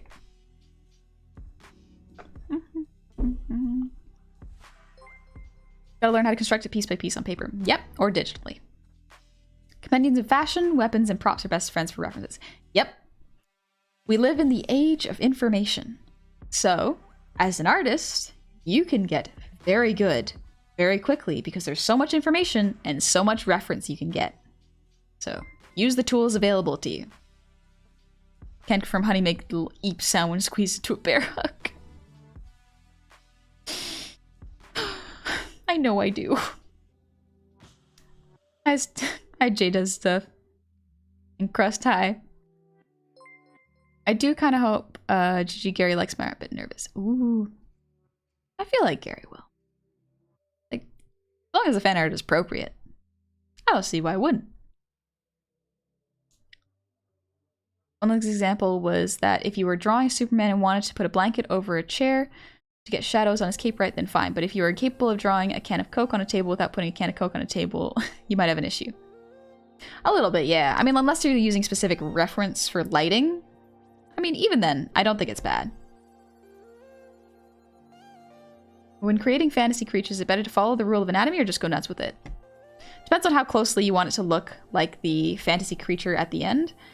because I kind of break them down into shapes and then put my own artistic like anatomy to it. Hence why goblins look different.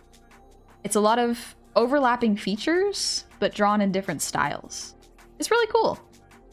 I like it. I still have trouble with certain animal ears for my characters. Any advice? Reference furry art. See how furries draw them. As well as like if you, or even like reference Zootopia is probably a really good one. Because if you go and look at the art books of Zootopia, they have flat 2D character drawings, and you can probably reference them pretty well. Aside from that, maybe some League characters that have well-rendered ears. It depends on how detailed you're going with the render, and whether you're doing like an illustrative piece or a design piece or just a simplified cartoon style. Yeah, furry's got it down. Exactly. Yeah, Basil. Speaking of, let me just...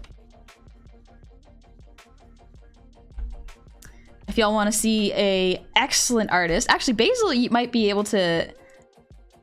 Basil does very, very good art. I love Basil's art. Basil's also incredibly fast and does a lot of art streams. Y'all check him out.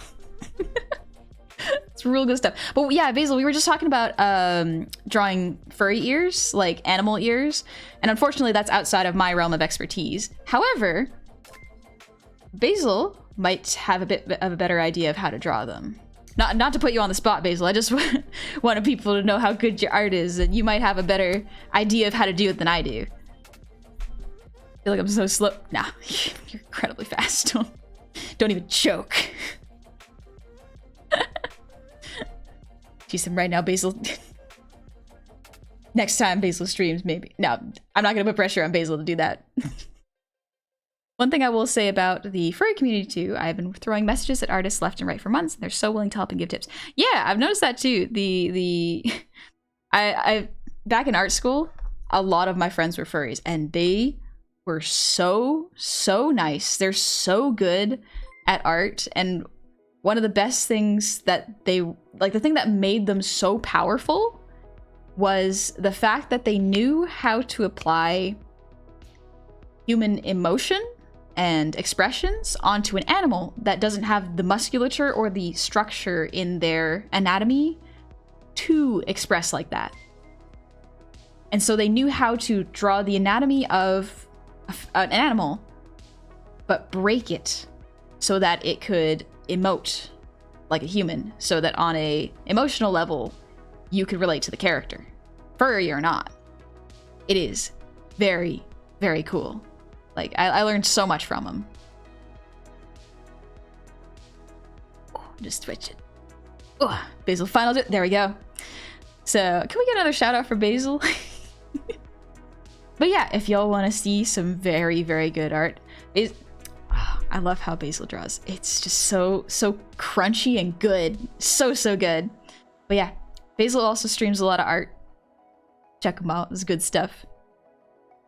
Burning Paper. The art furries are some of the nicest people I ever met. They are very nice. They're very nice. I'm very fortunate to have known such kind ones. Your art is amazing. You cutie be so stylish. But ah! Listen, coming into my stream and giving me compliments. How dare you? How dare you, Basil?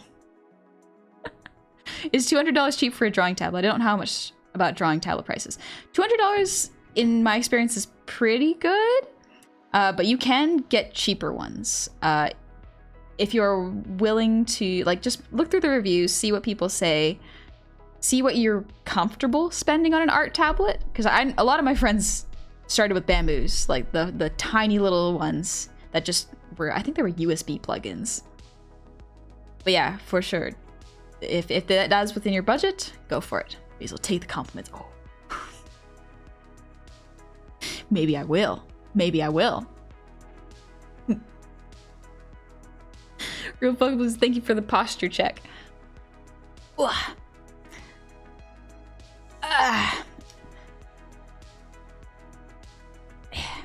Alright. So y'all got your homework? Shade your characters from different lightings, from behind, from front, above, to the sides, and below. That's your homework for this week. You can start it afterwards as well. You can always submit homework later. Don't worry about it, because I know that some people probably didn't start watching these Art 101s I've been doing until later. So no worries. There's no real deadline with the homework. It's just the sooner you get it in, the sooner I can review it. But I will review homework other times. So don't sweat it. There's no rush. Any nominations for Best Art Streamers and Streamer Awards? Probably Basil. Let's see. Basil. Demon Queen Vivi. Minerva does really good art. Oh, Moonbitch. Moonbitch does excellent art. I love their art. How do we turn in homework? So you go into the Discord and there is a feedback section. That's how you get feedback. Got it up and go to work. Good night, Eldarir. Yeah, I think I said that right. I should also be getting to bed fairly soon. I have to wake up early and work out because I didn't work out today. It's leg day tomorrow. I think I'll have fun. I think I'll have a good time. Oh! Volek, you absolutely right. I forgot Froggy. Froggy's another person I can nominate. Froggy's art's great. Oh, Cab's art is good too. There's so many good artists. Dang it. There's so many good artists. Is worthy. A death put you up there. You're such a positive influence. The art streamer base. Thank you. Thank you, Basil. No, you. No, you. GL Gamer, thank you. I'm glad you I'm glad you like these. I'm glad these are helpful. Have you shared the workout you do anywhere? I have not. I keep it pretty casual. I usually... It's pretty boring. I usually... I just run for, let's see, 30 to 45 minutes. And then I just choose upper body or lower body to work out that day and maybe get in specific muscles. It's nothing really complex, honestly. Let's see. Ooh. I think we could visit... We could visit an artist. All right, cool. Let me just make sure they're not ending stream right now. Considering Honey is literally what's gotten me into starting drawing again. I got a nomination list. Aw. Thanks, Plugbear. That's very kind of you. I'm feeling nice and relaxed now. My brain is really resting, and it's so good. It feels nice. Maybe I'll just sit down and eat. Oh, I still have a burrito left. Next workout stream, we hit level 15. I wanna get a 3D model so I can work out on stream. I think it'd be fun. Welcome, thank you for the prime. Welcome into the tavern. I hope you're having a lovely, lovely day. Very kind of you. Alright, I think they're ending stream, so I do not want to do that. Don't want to do that. Let's see. Scramble your florms. Alright. Let's go over to... Ooh. Someone is playing Elden Ring. That's a cozy game. Yeah.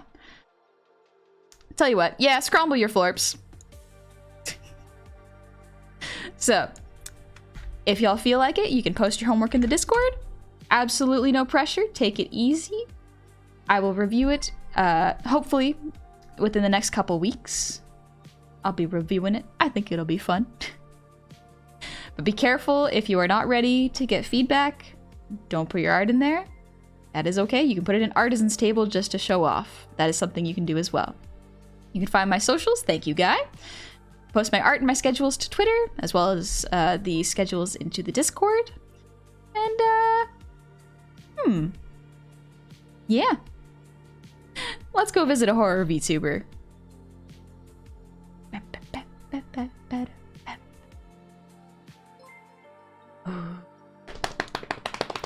I have a burrito I'm gonna eat. I'm gonna eat a burrito. Sorry, I got very excited. I still have like a quarter of a burrito left. That's enough for like a bite. But I hope y'all found today very educational and very helpful. A lot of lighting and shading advice, and I hope that it doesn't get too confusing. Lighting is weird. It is very weird. But yeah, right now, Lena is, I think, doing I think she's showing off her model. I think they were doing Elden Ring, and they might continue doing co-op, but right now she's just showing off her model, and I think it looks really pretty. Oh, apparently she's cringing at old VODs. Oh, that's fun. That's gonna be a fun time. All right. Y'all have a good one, okay? I will see you very soon. Behave yourselves, take care, and make sure you're eating good. I will see y'all on Friday, okay? Good night. Thank you too.